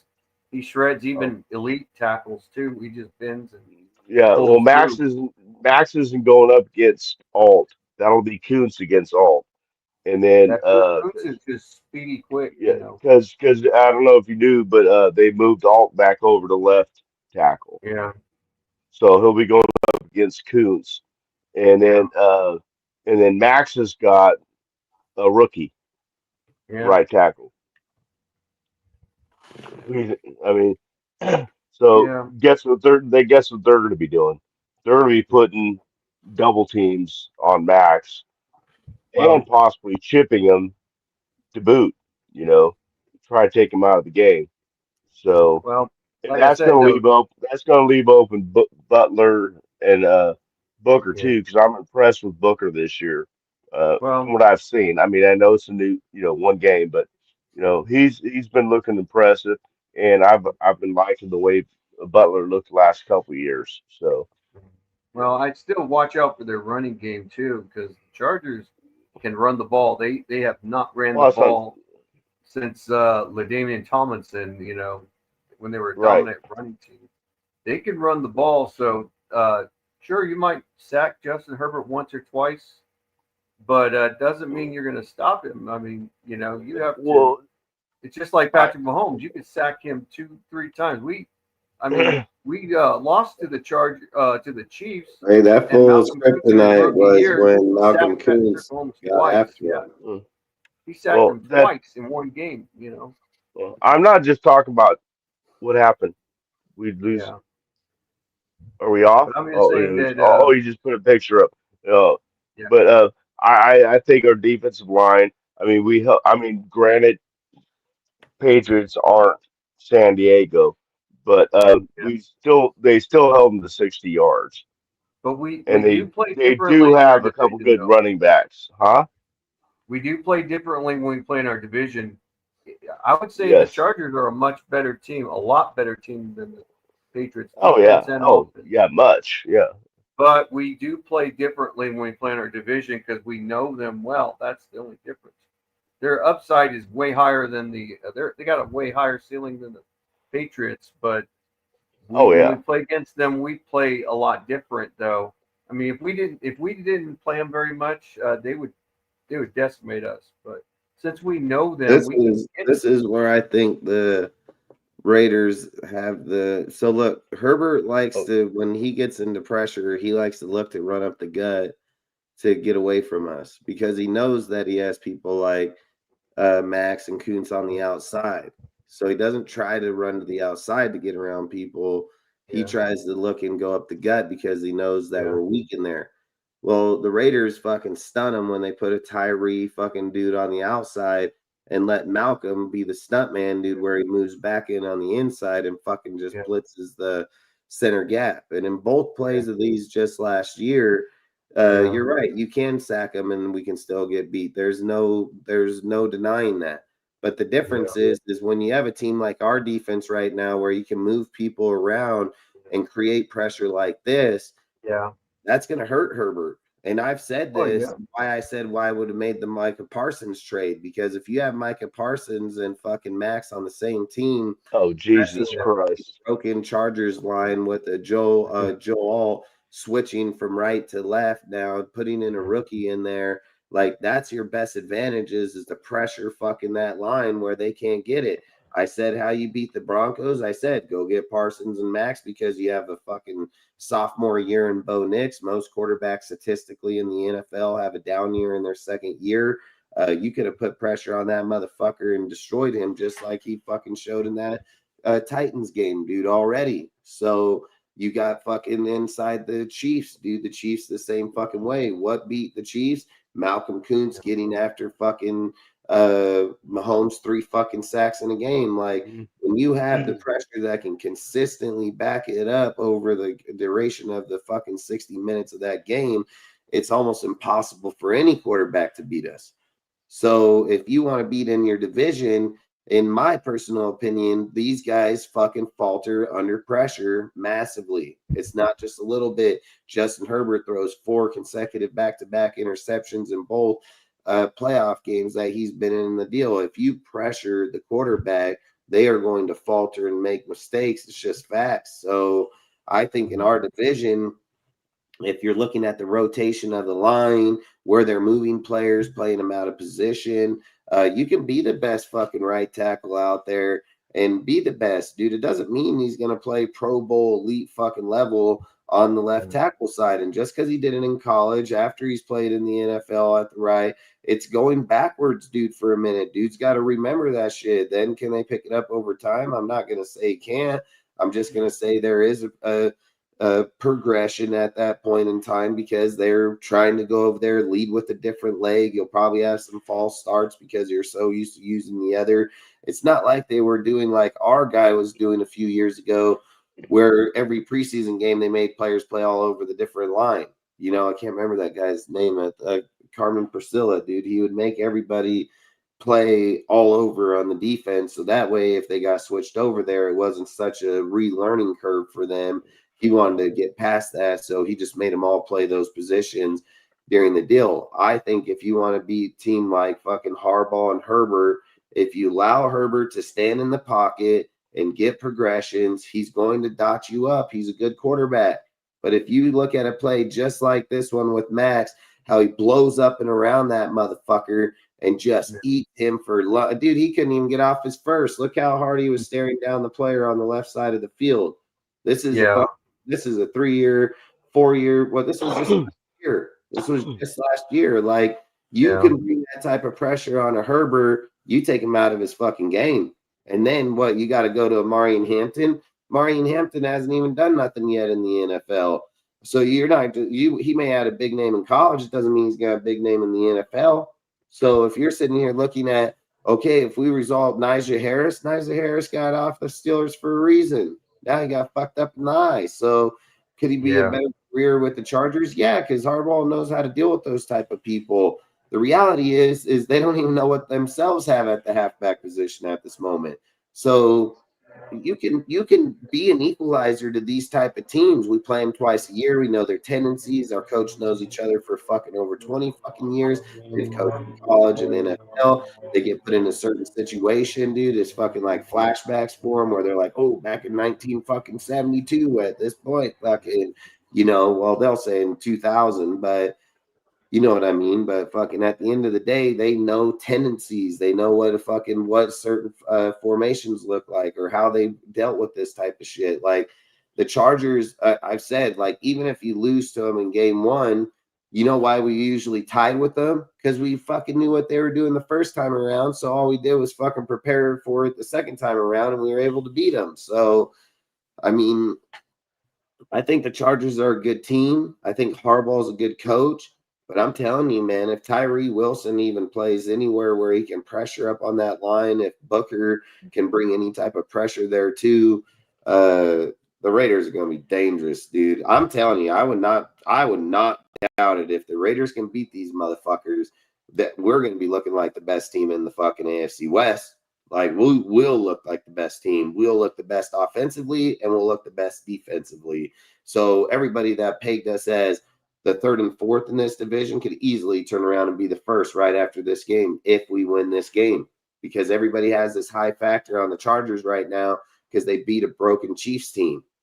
So I would just say, what's their argument after that? The Broncos got a good defense, but fuck, dude, Bo Nix sucked. He sucked massively. So I just say, man, like the writing's on the wall at the point. If people are looking at the AFC West right now, they're saying Chargers are the best because they have the better coach, they have the better players, they have the better defensive coach, they have the better defensive players. So when at the end of the day, they're looking at the Chargers saying they're the better whole of the division. They have the more complete roster of the division. So I would just say when you got people like Max, dude, and fucking and Kuntz, man, you can't never sleep on him. And Mike just made a fucking valid point that Max is gonna go on a rookie, bro.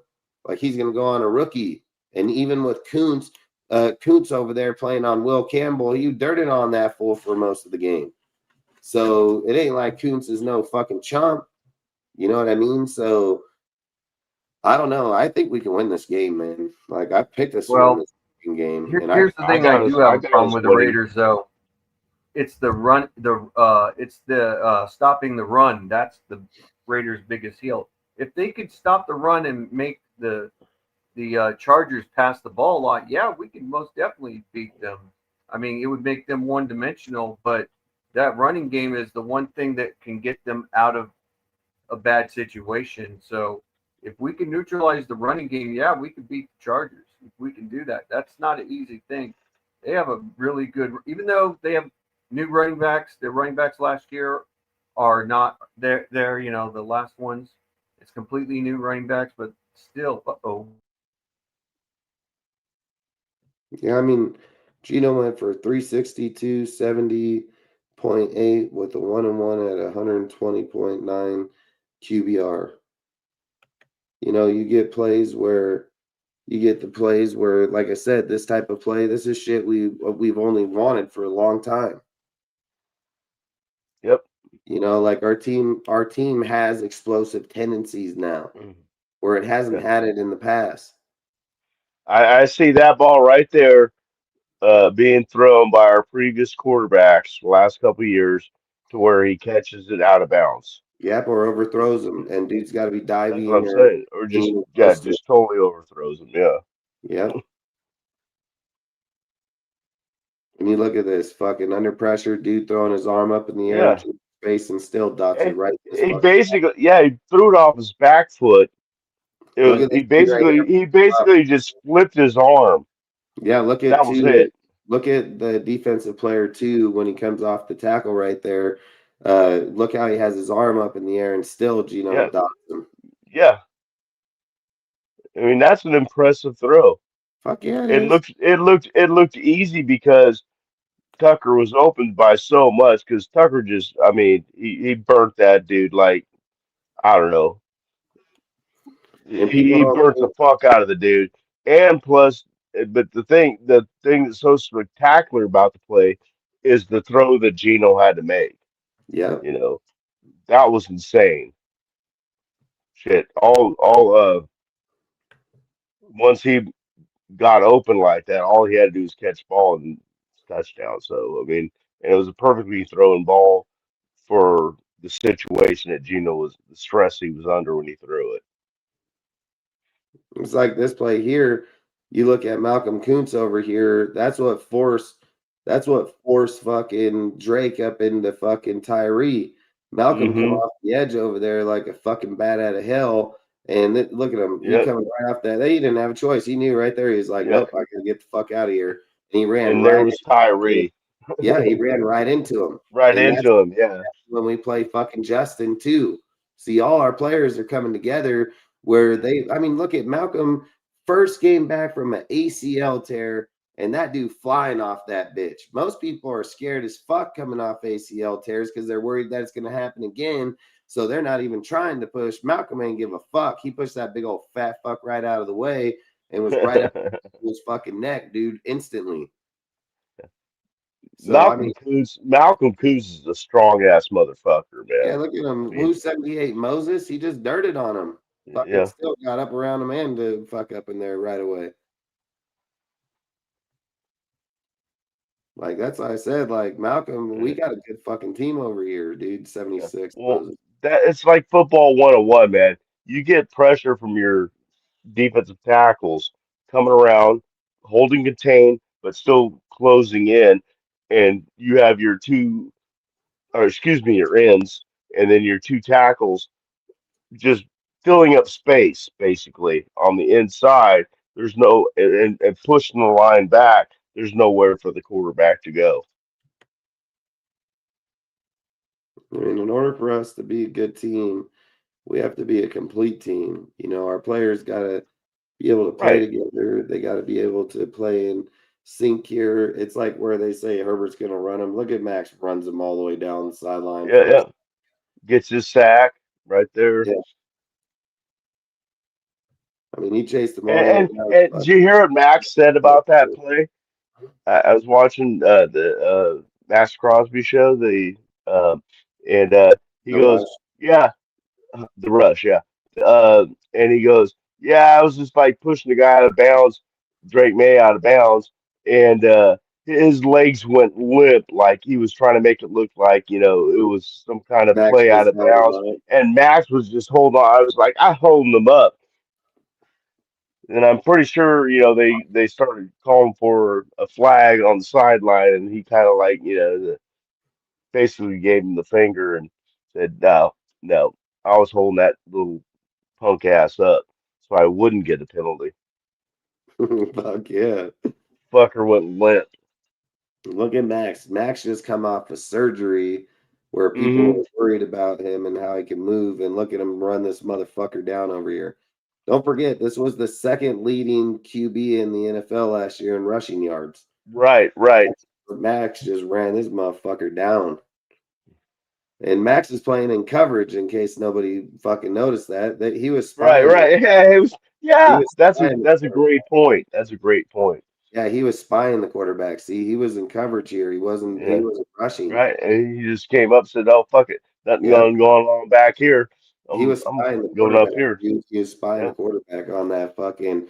They were yeah. probably trying to run a fucking hard flat and kept him in there as the QB spy so he can fucking run him down if he chose to go because they were probably looking for that quick pass so they can try to pick up 10, 15 yards right away.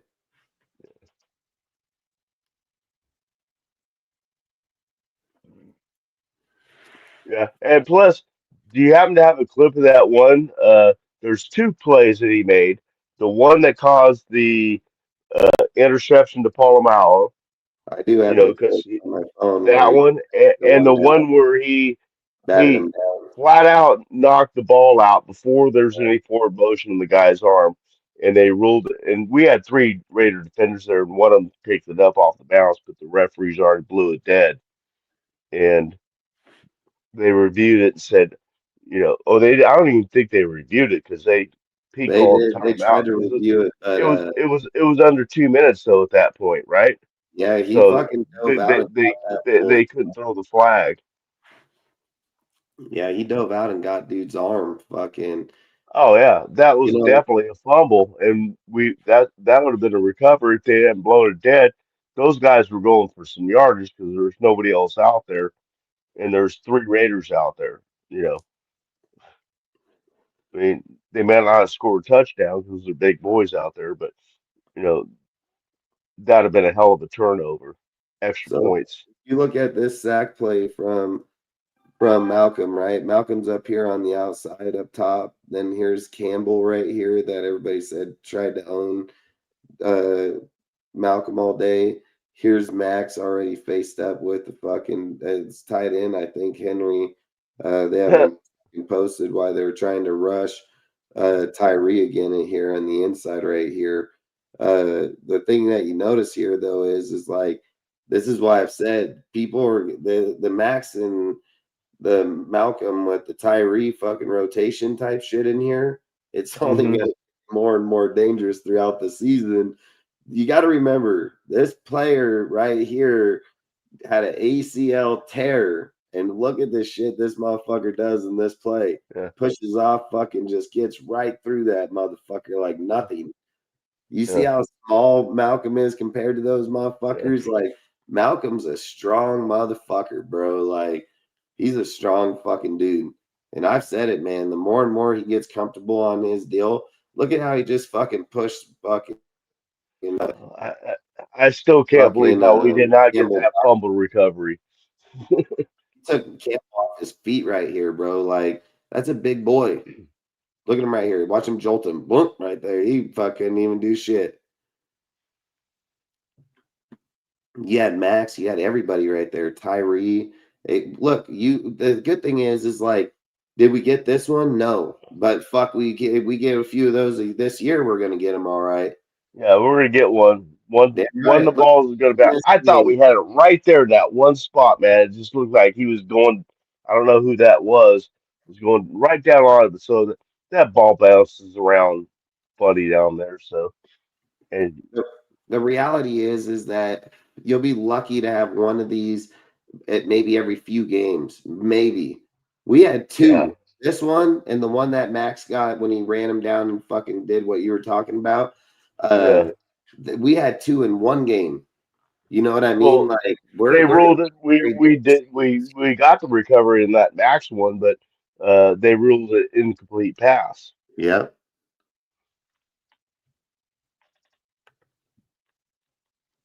What which is happened, Rudy? bullshit. We should have gotten the ball right there where he, yeah, where they blew it in at. Rudy, did you go off or what? Yeah, my computer locked out on me, and I had to get it going. I didn't even see I did just text. now. I did message on my phone on YouTube, said that I I got disconnected. I still listened. Yeah, I mean, I think we got a really good squad here, dude. That's very dangerous. I mean, fucking, you look at a lot of these guys, the Paulo deal. I mean, there's a lot of guys in week one that made good big plays. Look at this, Mhm. another fucking pressure right there. That's what caused that That was a interception. blindside throw. That's what caused the interception was he was getting sacked. Right. Yeah, he was just throwing it away. Yeah, that was Max right there, Yeah. man. Right up in the gut again. Hello, motherfucker. And look at again, Malcolm on that outside just coming like a bat out of hell. Malcolm them only gonna get stronger as the year goes on, man. Like they're only gonna get stronger. Yeah, that Isaiah. Look at him pushing Palomalu, off Campbell over there like fucking. He's got good vision because he spots where the quarterback's gonna throw the ball. Paulo's great at that shit, bro. Like Yeah, when you looked at Morick got the ball thrown into his own arms, like motherfucking quarterback. Yeah. Morick than they played did. the When you look at Paulo, strong safety. Paulo hunts that ball out, bro. He hunts the ball out. Well, Yeah, Trevon Merrick did play free, and then he switched him to strong.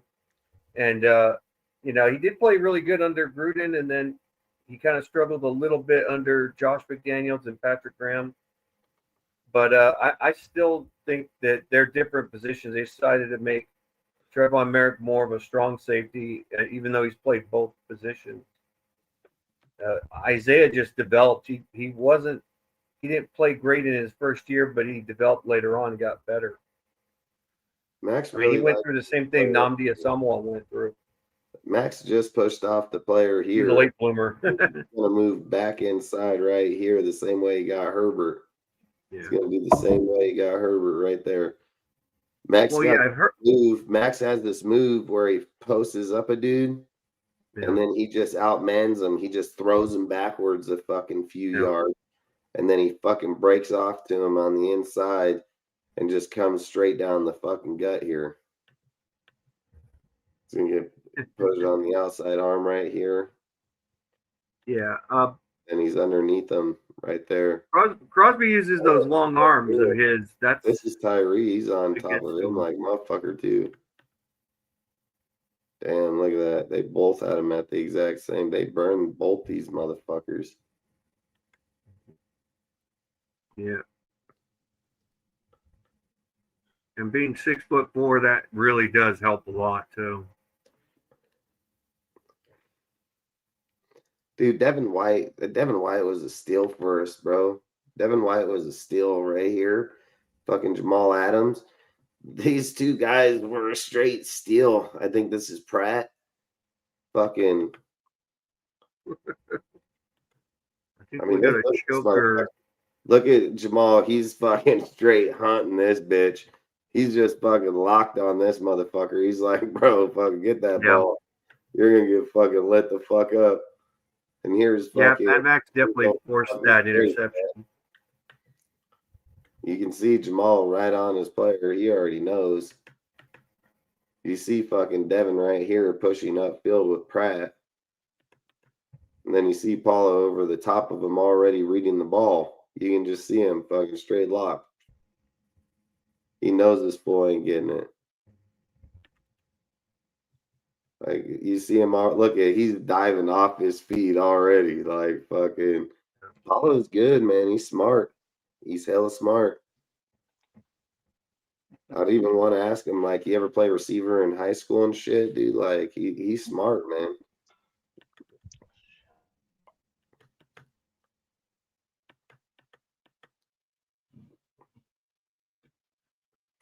I don't know, man. I think we're gonna have a good team this year. Yeah, the only thing I do have concern with the Chargers is their running game. If we can neutralize their running game and we make them throw the ball more, because I think our pass rush works well, but when they have a running game, our pass rush declines, you know. But if they're like not running the ball very effectively, yeah, we could beat the Chargers, you know. That's the only thing I worry about the Chargers is their running game. We can neutralize their running game and make them go 3 and out. That's difficult with Justin Herbert because in the past, Justin Herbert would always throw the ball like crazy, and they would never win games. And then Jim Harbaugh came in, and developed a running game, and then it changed the scenario. They became a much better team. So I'd still watch out for their running game. That's what I would say. Because I don't want us to go into glory and say we're going to beat the Chargers like that. They're we going got to to run stop the the run. ball. Like they are going to run that ball, and we got to stop that run. I've said it. That's Harbaugh's gonna run the ball like if you had a bullet wound in your shoulder and he just kept putting his finger in that motherfucker the whole time. Yeah. It's just who he is. I mean, if you know who Harbaugh is, you know he wants to win at all costs. So he doesn't give a fuck. He's that villain motherfucker, like I said, that'll put the finger in the bullet hole because he fucking you're gonna feel the pain and he knows you can't do shit about it. Like he's one of them dudes that's like where if you were playing Madden or something, you know, like a video game against a guy. And the dude's like on the other side because you keep running the same play over and over and you keep beating them hella bad. And he's like, do something else. Do something else. And he's like, bitch, if you can't stop that one play, you're not going to stop me. So, like, you can't even stop one play, bud. Like, so you're going to have different types. Harbaugh's that guy. He's like, I'm going to run this bitch till you can't stop it. You know, if you stop it, fuck, we'll run our second play then, you know, like.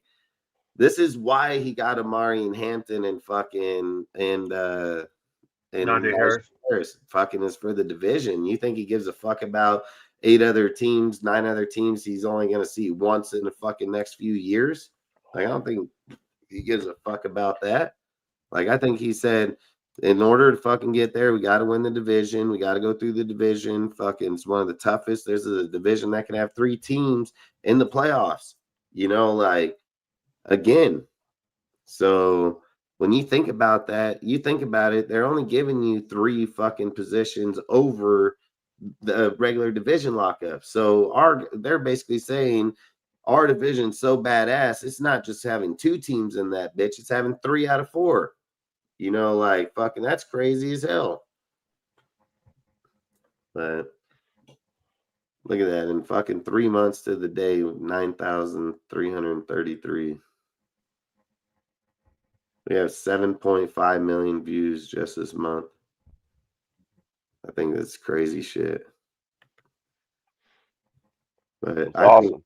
I think we have a lot of good deals. Like, a lot of people don't know it's Pete's fucking birthday fucking on Monday night when we play in the division game at our house. So it's not only going to be Pete's birthday, he's going to play hardball for the 11th time. They're 5-5 record amongst each other. Like, you got a fucking good matchup here. And if we win this game, dude, people are going to look at our team a hell of a lot different than them saying we just lucky right now. Yeah. Like, just There's a lot of really good storylines in this game. But when I watched the pressers earlier, I know you did too, both of you. The main thing they're saying, hey, this is another game, and we play every game like it's a championship game. That was the general consensus between all 3 people they interviewed. It seemed to be the common thread to me, anyway, in my opinion. That was a common thread. It's like, yeah, they kept bringing up the Pete Carroll against Harbaugh thing. They kept bringing up the Monday night thing. They kept bringing up all this. No, this is another game. We play who we have to play, when and where we have to play it. That's it. You know, and I like the way their way of thinking. In other words, it's like, no, Pete Carroll's birthday. Oh, that's great. You know, Jim Harbaugh against Harbaugh or against Carroll. Oh, that's great. But they weren't Monday Night Football. They weren't concerned with that kind of stuff. So yeah, and what is this? Are you the future? I agree that Harbaugh worries about every team, just like every coach should, But what yeah, I mean is he's focused more in the division because that's where you're gonna win and lose making the playoffs, dude. Like, our division's so deep between the Chargers, the Raiders, the Chiefs, and the Broncos. You got to think about it like this: there's 3 other divisions that run 4 teams per division. One team in that division is going to win, and 3, 6, 9, basically 9 other people aren't even going to the playoffs as a fucking number 2 in all their divisions. Like, yeah, that's how dominant the motherfucking AFC West is at the moment. If everybody's well, yeah, playing bias, we are easily got 3 spots in the playoff picture where only one is exactly. going to be given up, and that'll mean 1 out of the 3 divisions means they're only going to have 2 teams in the playoffs in the playoffs with that type of fucking system right now. So the Raiders, Chargers, Chiefs, and Broncos. What I was saying is that Harbaugh's more focused on being able to tire us down because he don't just play us once a year, he plays us twice a year. And Harbaugh Hmm. basically saying, in order to beat me, I can run the same play over and over when I run the ball right down your fucking neck because you can't stop it. That's basically what he's saying. Stop it, and then we'll go to the quarterback and let him throw all over you. Like, Harbaugh's a very smart coach. I wanted him to the Raiders. Like, I want him over AP all day, but Oh, I wanted him over Josh McGowan, which we could have got a too. bunch of dumbass Raider fans wanted AP's Yeah. fucking trash ass dude, and it was just fucking joke, But at the end of the day, Harbaugh, when it came to us, anyways, he was set to go to the Chargers. He wanted the Chargers. He liked the Blues. He's been down there. Justin Herbert, yeah. We could have got him when we still had Derek Carr. With Josh McDaniels was right there. Where they chose him over Jim Harbaugh. Jim Harbaugh actually did the job interview, and yet we went with Josh McDipshit over Jim Harbaugh. I wanted Harbaugh more than anything. I said, fuck Jim Harbaugh. I mean, Josh McDaniels. I didn't want him. I hated him. I never liked him. I knew what he was. I knew that he fucked Denver up, and I knew he would fuck us up, and he did that, You know that I'm of the opinion that the last 2 years have been some, well, more than that. Last several years have been poor decisions, but what I like about it is the fact that it all seemed to come to fruition this year. Where if this would have happened, this wouldn't have happened that we got now. If Yeah. this would have happened, this would not have happened what we got now. And I like what we got now. I really like what we got now. So it all seemed to come around for a reason. Maybe it was blind luck because the San Diego game was not fucking luck. I mean, excuse me, the Patriots game was not fucking luck. I mean, come on. But how we lucked out and got all the people, Chip Kelly, you know, keep get well keeping Patrick Graham was cool, but we already had him. But and then getting Geno Smith and Pete Carroll, uh, it all seemed to come together for now, and we had to put up with it, all this shit for all these years. And but I really think that it's gonna gel. I mean, I'm not saying Super Bowl this year or anything. I'm not saying we're not going to make a wild card spot either. East You know, Road. and I mean, the Raiders were the first team to ever win a Super. I'm not saying we'll win a Super Bowl, but we got to remember the Raiders were the first team to ever win a Super Bowl coming from a wild card spot. Mhm. Not saying it's going to happen this year. Don't think it's going to happen this year, but it's a cool fact. Yeah, I've Yeah. said like, oh, go, Rudy. I was gonna say the way if we were to make the playoffs, that would be if Denver drops, because Denver looked pretty green last year and into the playoffs, like they didn't belong. Because they're a young team, and you know, if they don't progress, they don't continue to progress, we could possibly become a fifth or sixth or seventh seed. I don't think we're a fifth seed. I think we're at best sixth or seventh. Depending on other teams. But Yeah. we have to dethrone Denver. That's the one way. I think the Chiefs, if they drop, they could drop to being a number 2 seed, and then the Chargers. Yeah. Because I think the Chiefs, though, they kind of got exposed a little bit by the Chargers, but the Chargers, they were playing them in Charger Town, and the Chiefs, they looked like they were hungover, and they took advantage of that, and they beat them. The Chiefs, Yeah. they just they tried to come back, and they just couldn't. Because Jim Harbaugh knew how to neutralize them and make Patrick Mahomes go 3-and-out by stopping the run game. So, yeah, if the Chiefs don't fix their running game, it gives opportunity for us or even Denver. But like I said, I think realistically, though, we could be a possible 6 or 7 seed if we get like 10 wins. We have a little bit over 50% chance at going to a wild card. But if we're at 8 or 9 wins, then our chances at a wild card is very slim. But Yeah. Look, this is what I'd say. I'd say if I was ranking the AFC West right now, I'd say the Chargers are the one in the league. It's just what it is. They have a better offense, defense, a complete team, coaches, so on. I think the Chiefs go into the second just because of the stature of what people say. They'll say that, they lost the first few games, but they have the potential to go the rest of the season without losing again just because they're coaching their players and so on.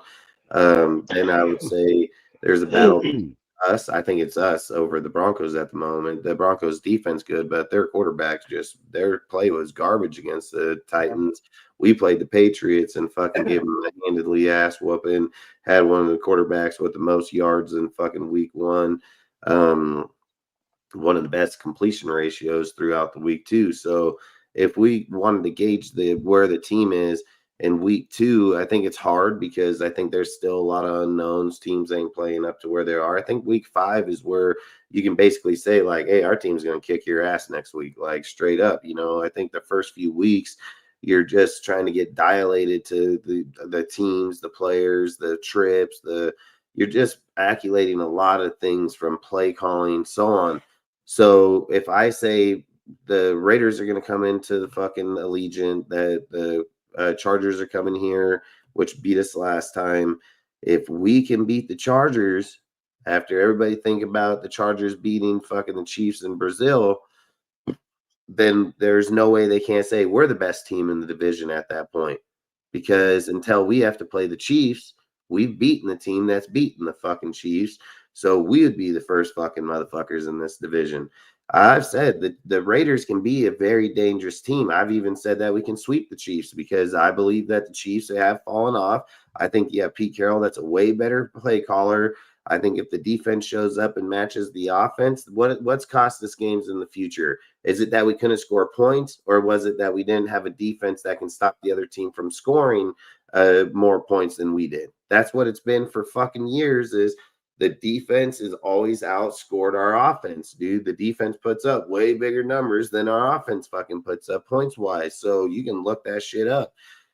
So at the end of the day, if Geno's to go into the Chiefs or play the Chiefs in our home, and this is another stat people better get used to real quick, because Geno has a 1.3 touchdown interception ratio when he plays in an outdoor environment like the Patriots. He usually throws 1 touchdown to 1 interception in an outdoor environment. Geno in a dome is a 5.6 insane fucking 1. He got way fucking higher touchdown to fucking interception ratio, and he plays his stats are top 5 quarterback in the NFL when he plays in a fucking dome. So and we got like what 12 dome games this year. we're only playing 5 outside games. That's So what I'm saying. Yeah. favor Geno big fucking time. Right, Ozzy. So I would say at the moment, even if we were to lose to the Chargers, how did we lose? Did we just get our asses rolled on, dude? Because I've said it, Harbaugh ain't gonna just fucking come in here and say, oh, I'm gonna go out there and just beat him. Harbaugh ain't gonna stop beating you. He believes in that college shit where it's 72 to fucking 10, like he don't have no fucking mercy for a rival team. He has no mercy for Pete Carroll either, It's just like they said when they were on the presser.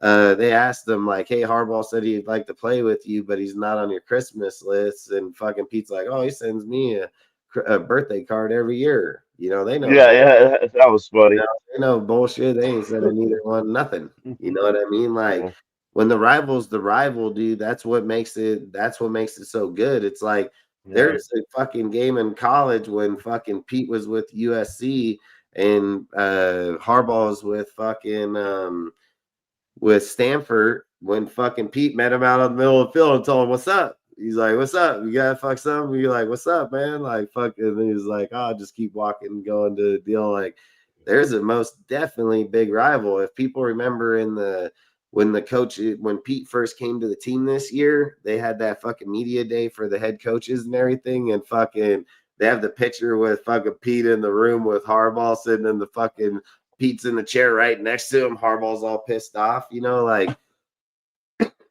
at the end of the day, we are going into this game to try to win it. Like, we are going there to try to win, and I give the credit that the Chargers are the better team on paper going into this game. If the Raiders can get their shit together for once, I don't give a fuck, dude. Like, as much as, I don't have an issue with any Charger fans or things of that, but the facts are the Chargers been in the league for 65 fucking years and they haven't won a Super Bowl. They've only been to one appearance against the Niners, and we beat them out in the AFC division game the last time that was a great that was one of my favorite Raider games of all time.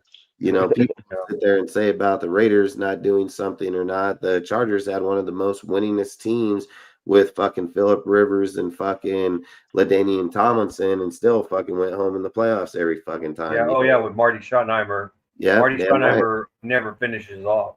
Harbaugh, I'll tell you like this.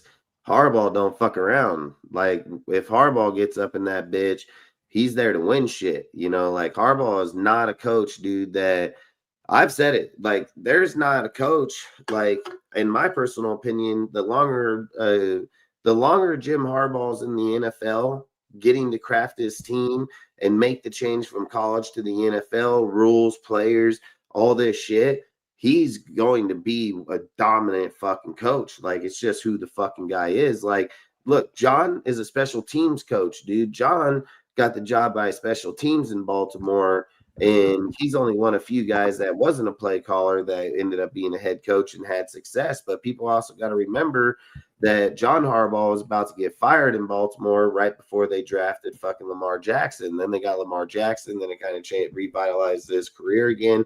But it's also the player talent and so on. Is Jim Harbaugh or John Harbaugh a good motivator? Probably, good. I don't know if he's good, play call. Like, I don't know about play call, game designer. Jim Harbaugh is a straight fucking, he's a competitive motherfucker. He played the game. Yeah. He was a quarterback, dude. He fucking schemes his coach or his players, his fucking offense. Like, he's a fucking sick, demented fucking genius, like, and I've always said it's the weird motherfuckers like them that are the toughest motherfuckers to beat. So Harbaugh's a great. He was Captain Comeback, yeah. Oh, dude, I That was said his it. nickname. Andy Reid will retire here in the next few years because they're not going to be able to stop the fucking Sean Payton and Harbaugh. Like Pete's not going to be here long enough to be an effect in that deal. Can he come out and win and be competitive right away? Yeah, but Pete's contract and his time frame in the NFL is limited. Like he's literally got 3-4 years, and let's just say he's really good and he gets an extra 4 or 5. You know what I mean? Like it's not like with the guy like Harbaugh. Harbaugh is going to be here for 10, 15, maybe 20 more years, and he's going to be very competitive. And you can easily see in him be the Bill Belichick of the fucking NFL because he's a super genius, dude. Like he's a super genius. He knows how to put players where they need to be. He always finds the right coaching staff. He literally took Jesse Minster. Like people, like if you look at McDonald with the Seahawks,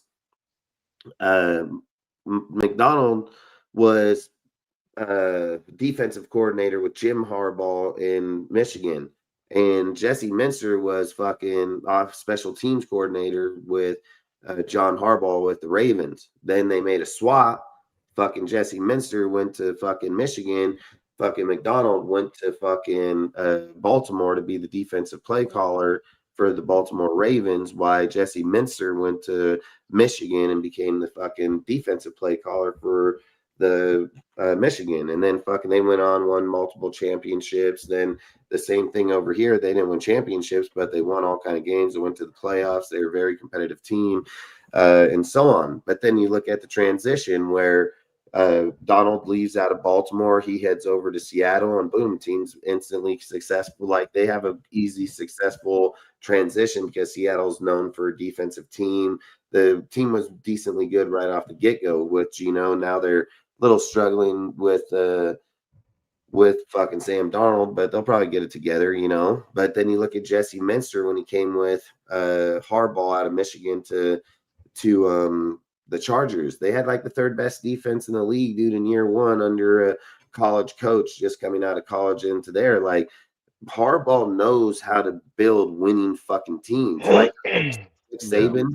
I think Nick Saban's scared to be a head coach in the NFL because when he went to the Dolphins and tried and he failed over there, like there's a big time deal why Bill Belichick just got the shit kicked out of him over there at NC versus him ever having it done to that extent in the NFL. Like some coaches are good in the NFL, don't mean they're going to be good in the fucking college. And there's some college coaches, no matter being the greatest dude like Nick Saban, probably just ain't going to transition to a good NFL coach. But Harbaugh, he's just fucking walks the line. Like the fucking Jim Harbaugh walks the line. So I've said it. It doesn't matter if he took goddamn them Niners under Singletary's team that had a really good fucking roster put together with Alden Smith, fucking Frank Gore, fucking Garrison Hurst, fucking Terrell Owens, Jeff Garcia, fuck all these motherfucking dudes over there.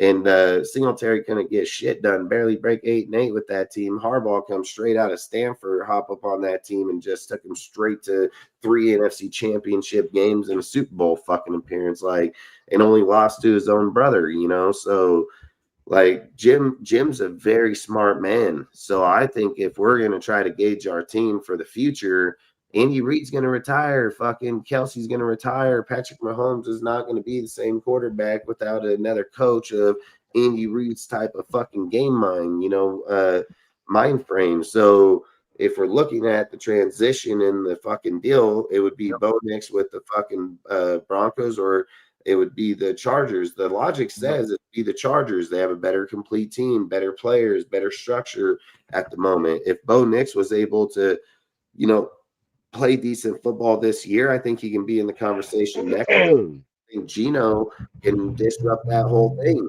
Geno can most definitely step in and be like, yeah, the Chargers are supposed to be the next guys, but we're here to ruin that shit because the Raiders have young youth, fucking balling little motherfuckers, 6'2", 6'3", 6'4", running fucking 4.3 40s, dude. Man press, jammy on the fucking deal. You got corner or wide receivers that are 6'5" running 340, dude, that don't drop the ball like motherfucking Johnson does over with the Chargers. Like, you have Trey Tucker, you have some good fucking people, and I'm not gonna argue about the Chargers having fucking McConklin and fucking could Quentin Johnson be good? I mean, it's just like us saying right now, could fucking Thornton be good? But the thing is we have young youth that can match up and probably be a higher ceiling.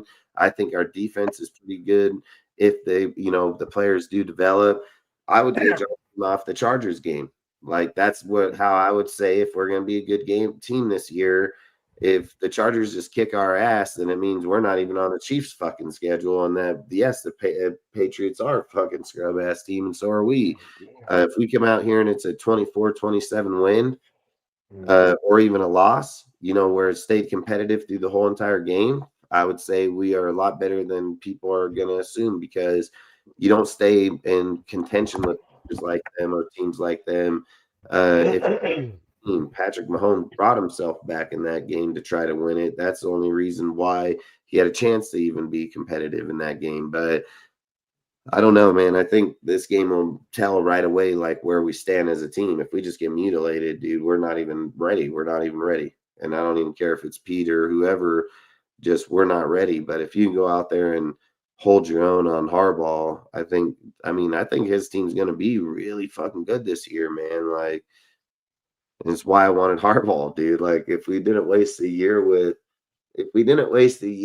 fucking Josh or fucking AP, and we would have had Harbaugh, we'd be winning fucking Super Bowl right now. So we just fuck ourselves sometimes, man, if I'm just being honest. But I don't know. Fuck. I think our team's better than people are going to give us credit for. I think we just got to get out there and do it. I think it's like Pete sits there at the podium. It's like, people forget Pete knows how to develop young players, young-minded players. So he knows how to get shit out of players that other coaches will never know how to do.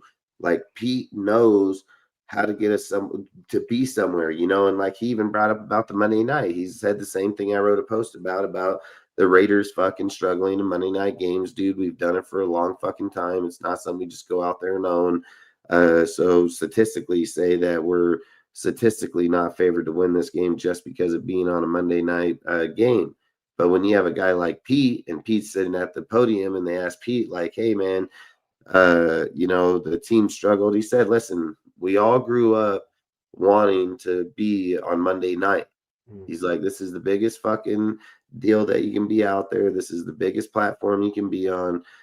We all dreamed that one day we would be playing on a Monday night deal for people to watch us across America.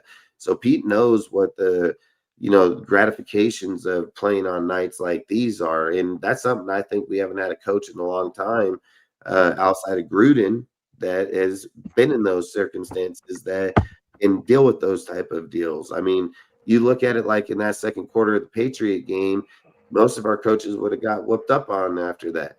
But they changed it up and fucking came back and won that motherfucking game in a convincing way. So we're gonna have to do that here, but you're right about the halfback deal is like this can't be the game where we let fucking Omari and Hampton just go put up fucking 150 on us, as a Yeah. 2 fucking first year player. Like we can't do that. So, but the thing that gives me confidence is like why I know they're not gonna do that. If you watch Devin White, that dude fucking was lighting motherfuckers up in that field fucking when it came to the runs. That fool was reading that shit, fucking had him snuffed out behind the line. Like fucking Devin White knows how to fucking read. And not only does he know how to read, he commits, dude. Like he reads and commits at the exact same time. Like that dude don't fucking I'm not too worried if Landon Roberts isn't in there. Is Landon Roberts give us a better chance in stopping the run? Hell yeah, he does. He's the highest graded run stopper in the league. But I would also say like fucking Devin White fucking did a damn good job at it. Tyree Wilson does a damn good job at it. There's another thing about about the Greg Roman. Like there's a big question going around right now is did Greg Roman fucking match up to the Chiefs because he decided to go with the passing game versus what he's known for is inside the running game. The running game got haltered out, and then fucking they had to push into the throwing game. Even in positions where they thought they were going to pass or run the ball, they fucking threw the ball, dude. That's where he went 7 for 50 yards and that touchdown in that deal.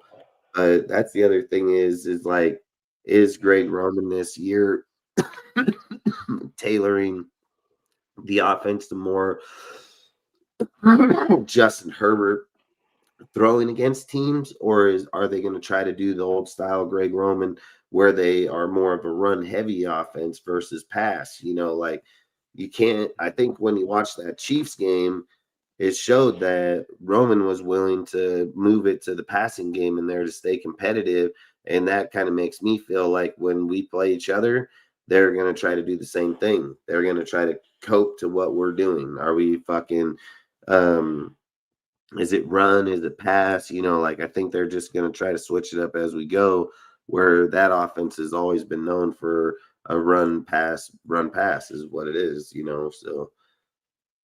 But I don't know. I think the fucking Chargers are going to be a fucking really tough team. I don't like Definitely. the Washington Redskins, or the Commanders. Fucking, they are supposedly supposed to be a good team, and will they be when they play us? Yeah, probably. And we can't go in there and lose to a team just because that team got beat fucking 2 weeks in a row. If they lose this week, I'm not saying they will, but I'm just saying if they do. We can't just go into a game that other teams are fucking dirtying. We're supposedly trying to be a good team and then lose to that type of team, So I think there's a lot of games here, like the Colts game, the Bears game. Like we got to stay consistent with the wins. Like we got to stay consistent with the wins. So that's what I think. Yeah. Well, shit, that was a lot of ground you covered. Uh,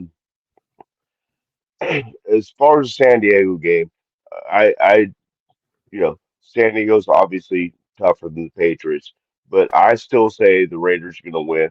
But I think one of the main keys is the coaching staff and the adjustments they make. That's key. I, you know, put some pressure on Herbert, and he falters. He doesn't do near. He gets frustrated. Just Well, like yeah, the if he's piece of throwing it crap with, just before him. You know, go yeah, ahead, Rudy. he doesn't do well under pressure. Yeah. Yeah, I was gonna say he doesn't do well under pressure if he's on blitz mode like crazy. If Hmm. the pocket collapses on him, he has nowhere to run. Even though he's a big quarterback, he does get pressured. He's still a young quarterback, but he's a very talented quarterback. But if you neutralize that running game and make him throw the ball all the time, Well, he will yeah, make mistakes. He does yeah. have weaknesses. But if they have that running game and they're passing and running against us, man, it's gonna be real bad for us. So we've Well, got to stop the run. that's key, Rudy. I mean, Yeah, we stop the run early, yeah, and force them to pass. Yeah. then that excels our chance of okay, we're putting them in situation where we know they have to pass. Yeah. So, careful blitzes here and there, but I think our front four could put some pressure onto him. Maybe, every once in a while bring around Jamal Adams or something like that, because that dude's fast. And he Oh, just yeah. seems to be like a magnet to the ball. And, you know, run some things like that, put some pressure on them. Yeah, that's the key. Like you said, Rudy, stop the run, and then, like you said, Dustin, then get the pressure on Herbert. Yeah, Because if you think like the other team, you don't want your quarterback to face the pressure a lot. So when you have a running game going on, it takes a lot of pressure off the quarterback, and that's Oh, what hell Jim yeah. Harbaugh likes to do. He wants to get that pressure off of Hmm.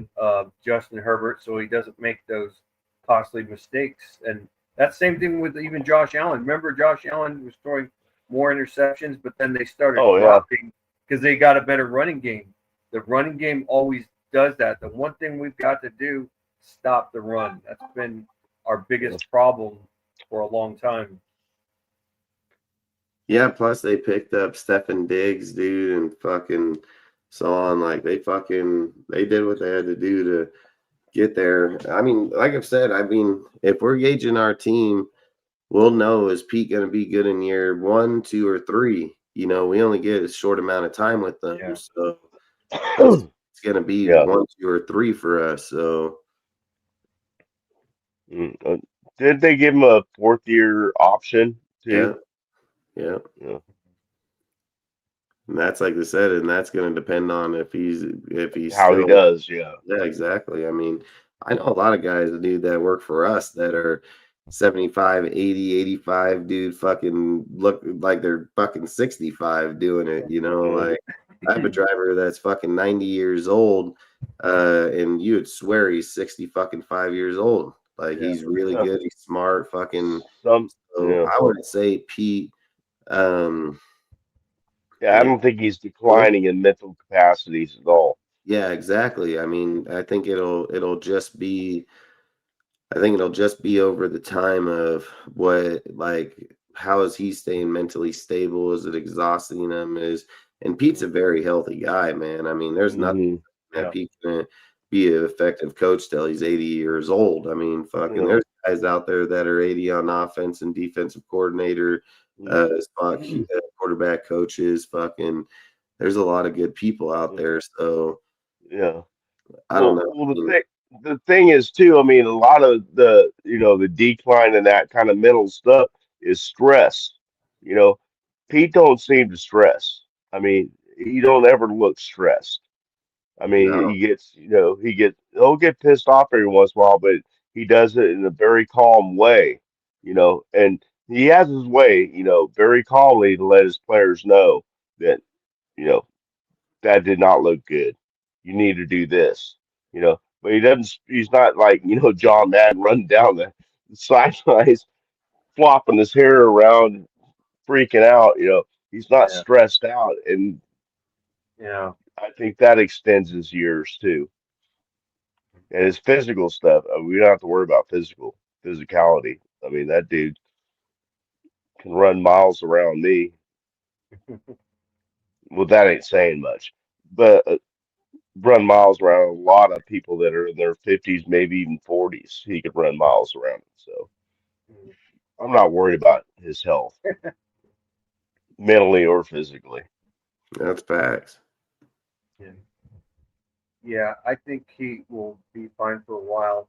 I mean, he already broke a record of being the oldest quarterback winning a game at the age of 74.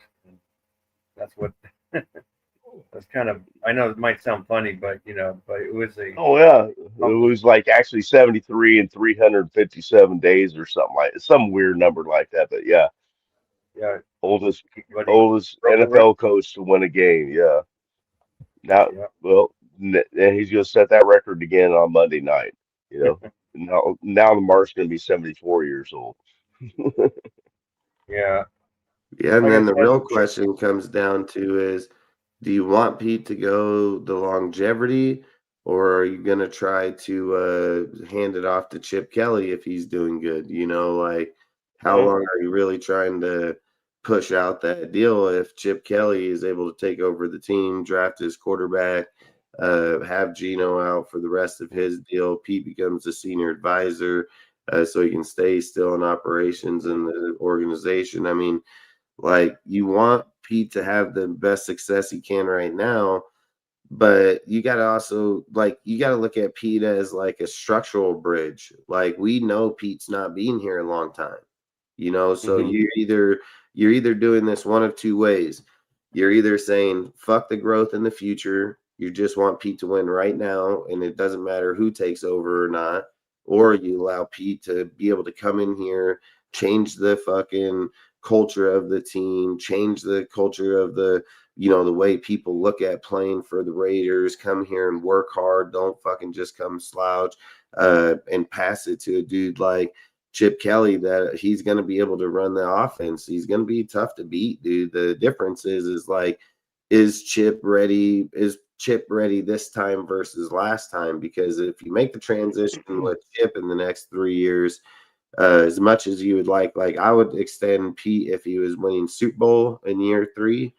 I would give him the year 4. Like I want to do that to him. But if we're just saying like we're making the playoffs and losing, in these next few years, like I would rather make the transition with Chip because he's going to be the longer tenured coach. So I would Well, rather well, start establishing what he's doing now, versus trying to just start all over again down the road. That's why I think well, the year 3, year 4 is critical on the Pete Carroll contract, because if you make a transition to Chip Kelly and then Pete stays on as a coach but not the head coach, like oh, man, fucking that ain't behind him. gonna happen.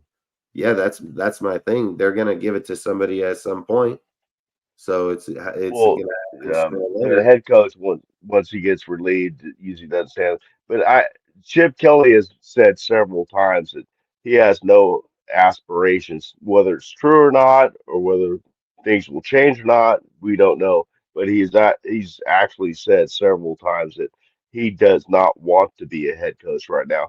And basically he's being paid like a head coach right now, Yeah, and and that but just serves without my as point. much responsibilities. Yeah, that just serves my point is that I've talked about this numerous times that Chip wouldn't go to another team over the next few years to be a head coach because he'll just take over here in fucking 3 to 4 years. So he has no, Oh, okay. I he see has what you're saying. no, Okay. yeah, he has no tender well, to. I'm not saying he's taking over right it now. makes sense for I'm saying familiarity. I'm saying in Pete Carroll's year 3 to year 4, Pete will give the reins to Chip Kelly. Like he will give Yeah. the reins to Chip Kelly while he stays with the team. But after that, it's going to be Chip's team. But I've said Chip has the Kingsbury effect that if he comes out here and just balls out, fucking changes the offense here that struggled for so long, Geno, Bowers, all these guys look really good. There's going to be a team want to hire him tomorrow. They're going to, the minute this year is over, they're going to be like, fuck, we need Chip, dude. Let's go get Chip.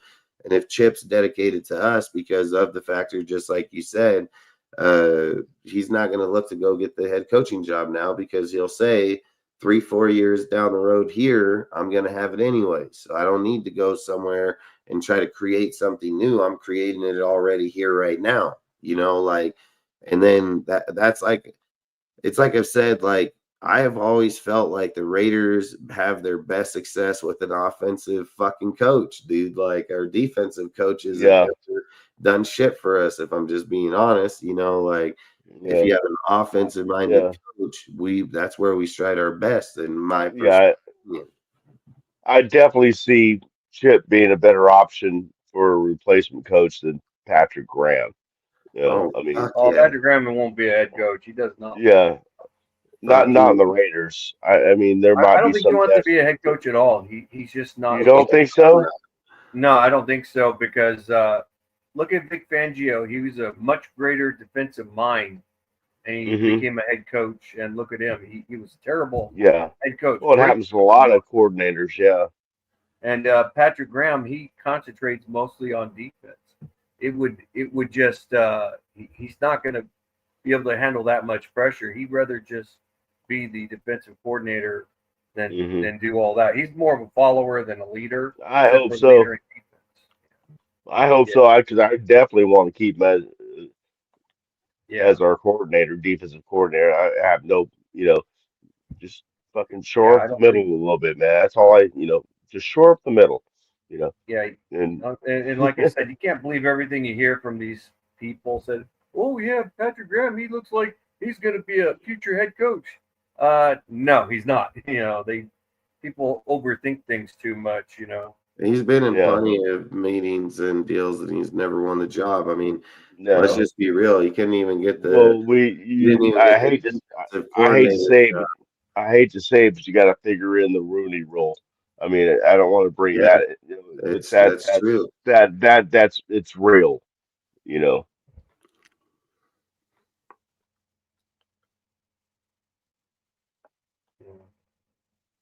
No, But it's facts. It's yeah, facts. it would make more sense with Chip Kelly over Patrick Graham.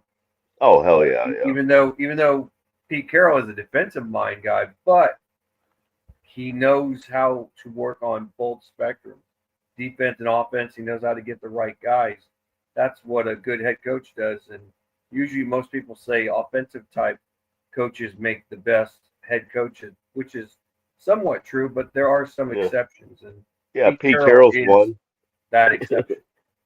And some would say, like, even Bill Well, Belichick, but people forget Bill Belichick was a special teams coach, and he's worked on both spectrums. And then he became more defensive under Bill Parcells, and Bill Parcells switched him to being a linebacker coach, and then made him a defensive coordinator. And they went to the Jets and became a head coach. Well, he was a head coach with the Browns, but failed there. Went to the Jets, and then he's like, I want more control. And then Parcells, as a GM, said no, and then he he, went to the Patriots, and then became the head coach He there. quit the Jets in like day 3 of that bitch on the Yeah, podium. yeah, he wanted more control, and even though it was his old mentor wanted him to be a coach, but he wanted to be a GM himself, kind of way, have the GM power. He wanted more yeah, control, and that's why he went back to the Patriots, and took over on Bill Parcells' old Patriot team. Yeah, I've said fucking I just hope our team, man. I mean, we got some good options right now, man. I just hope it pulls through, like yeah, that's just all I'm saying. Like we deserve to yeah. fucking get our team back, dude. Like we have a lot like, the last time we had a Trey Tucker, Henry Ruggs, he fucking killed somebody. The time before that Yeah. we tried to get Bauer or AB and all them and fucking guy Oh was a mess. Jesus Oh, Christ. It's yeah, like AB's. A who? yeah, I would facts. call him a bitch. That's what I would call him, a bitch. There. Oh, I like that better. A bitch. And now he's in Dubai letting people poop on him or something. He's getting the Odell Beckham treatment. Yeah. It's just it's like it's crazy, I guess, like we got a really good squad and it's young. Yeah. And a lot of times when we have this, it's like we don't have the means of developing it or getting it to process, like and this time I feel like we have the coaches, we have the people, like we have to get it done now, man, because if we Yeah. don't get it done under Pete in these next few years, like who do you guys really think's going to do it? Or Yeah. is there even anybody capable of doing it? Well, the thing is, I think we have a lot of questions in a lot of places because we are such a young team. But Yeah, I think the potential of the answer to those questions is very, very, very good. And so if that works out like we all hope and think it does, I mean, we have the potential to not only be good because they're building this staff or this uh, players as you know and all to win, yes, to win now, but more so build towards the future. And so with the young staff, yeah, there's got a lot of question marks. Dante, I mean, I think he's going to be great, but Betch, I think he's going to be great, but we just don't know yet.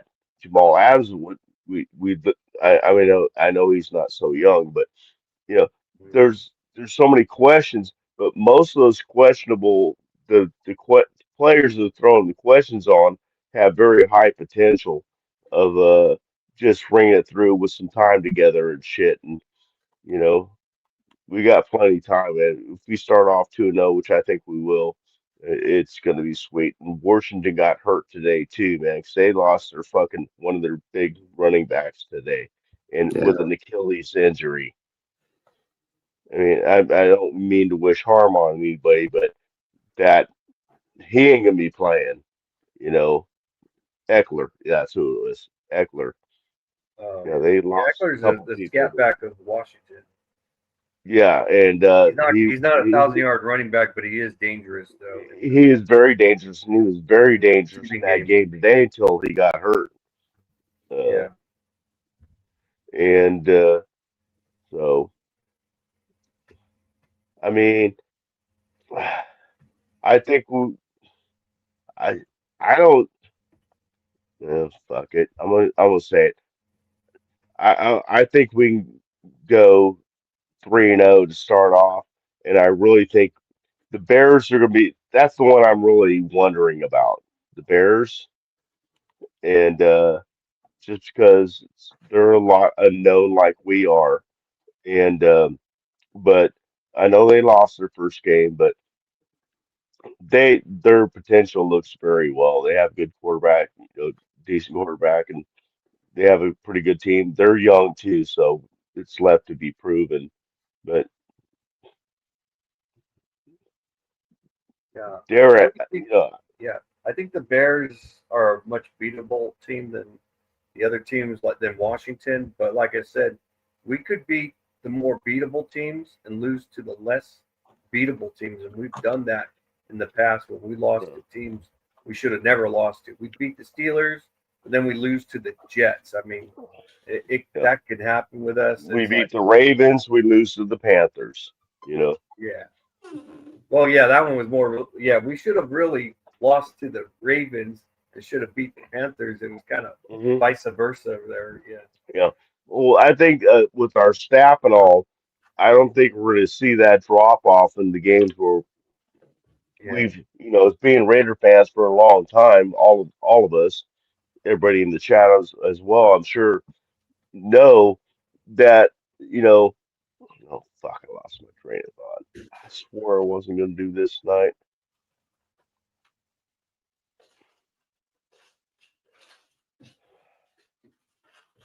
My bad. Go ahead, Rudy. Dustin, I apologize. Dustin's away, but yeah, like I said, with the with us, we can in the past we've beaten good teams. Mhm. We lose to sorry teams, but that was during the Gruden era, and we didn't, like Dustin was saying, we usually don't play good in the East Coast because we didn't prep right with Gruden. Gruden didn't prep the team very well on the East Coast. He prepped well in the Midwest and on the West Coast, but this year we prepped up pretty good in the East Coast, though, and we Yeah. Well, beat the Patriots. thank you, Rudy. You brought to the point.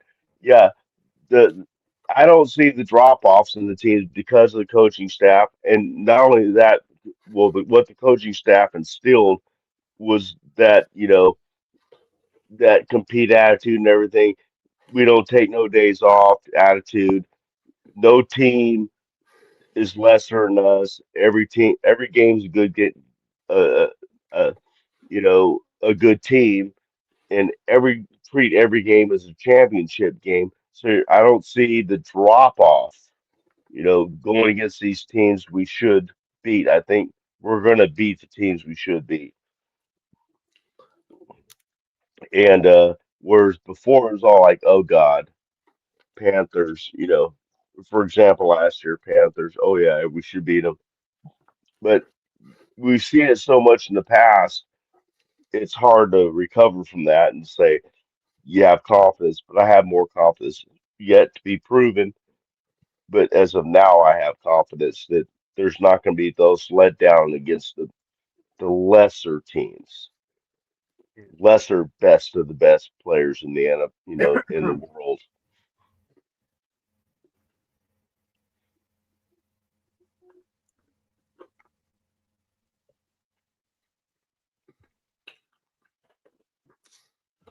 I That's ain't gonna where lie, I I think. think Well, guys, I'm gonna call it a night.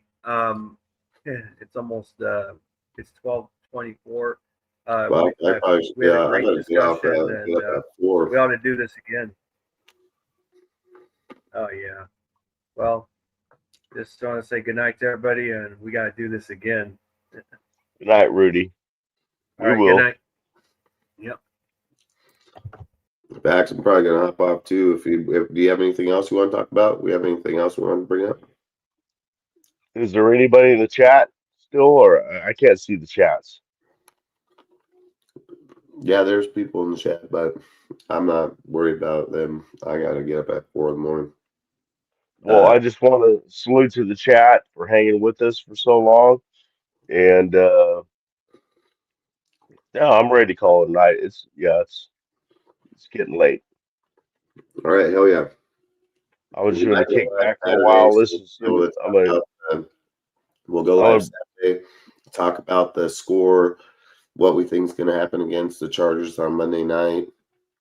We will be live again Saturday if you want to come back on Saturday. And like I said, we'll be more focused on the Charger game versus the Raiders, score predictions, things of those factors. So we'll most definitely try to get it in again just so we can talk about that team in general. So outside I of that, think I think I got another show I got to do on Saturday, but you know, yep, no problem. See you on Tuesday if you want to show up.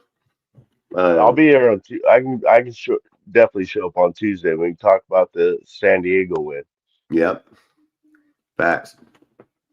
Outside of that, if you want to give a shout out to your deal, Oh everything, yeah, and then if anybody wants to check out another channel, if you haven't already seen it, I'm on Raider Shield Family. We're on hiatus right now because the guy that runs the show, 93 Nav Man, is on vacation, and he'll be back on the 18th. So we'll be starting back up after the 18th. We usually do 2 nights a week, doing Wednesdays and Fridays this year, and then I'm on Raiders underscore football, and that schedule's changed because the guy just got a new job. So I don't know any dates or times. So probably, but if you can just like subscribe to those channels and then hit the notification when we come on, check it out sometime, see if you like it. If you don't, unsubscribe or just don't watch. But yeah, just check them out. hell yeah, check out their Instagrams, everything. Outside of that, appreciate you always showing up, talking football. Hope you have a good weekend. Hope that the Raiders get a win. And we'll be back on Tuesday to talk about post-game win against the Chargers. So, like I say, I hope you guys have a great night. Stay safe, and we'll catch you on the next one. Peace. All right. Thanks, y'all. Salute to y'all. Appreciate you, man. All right.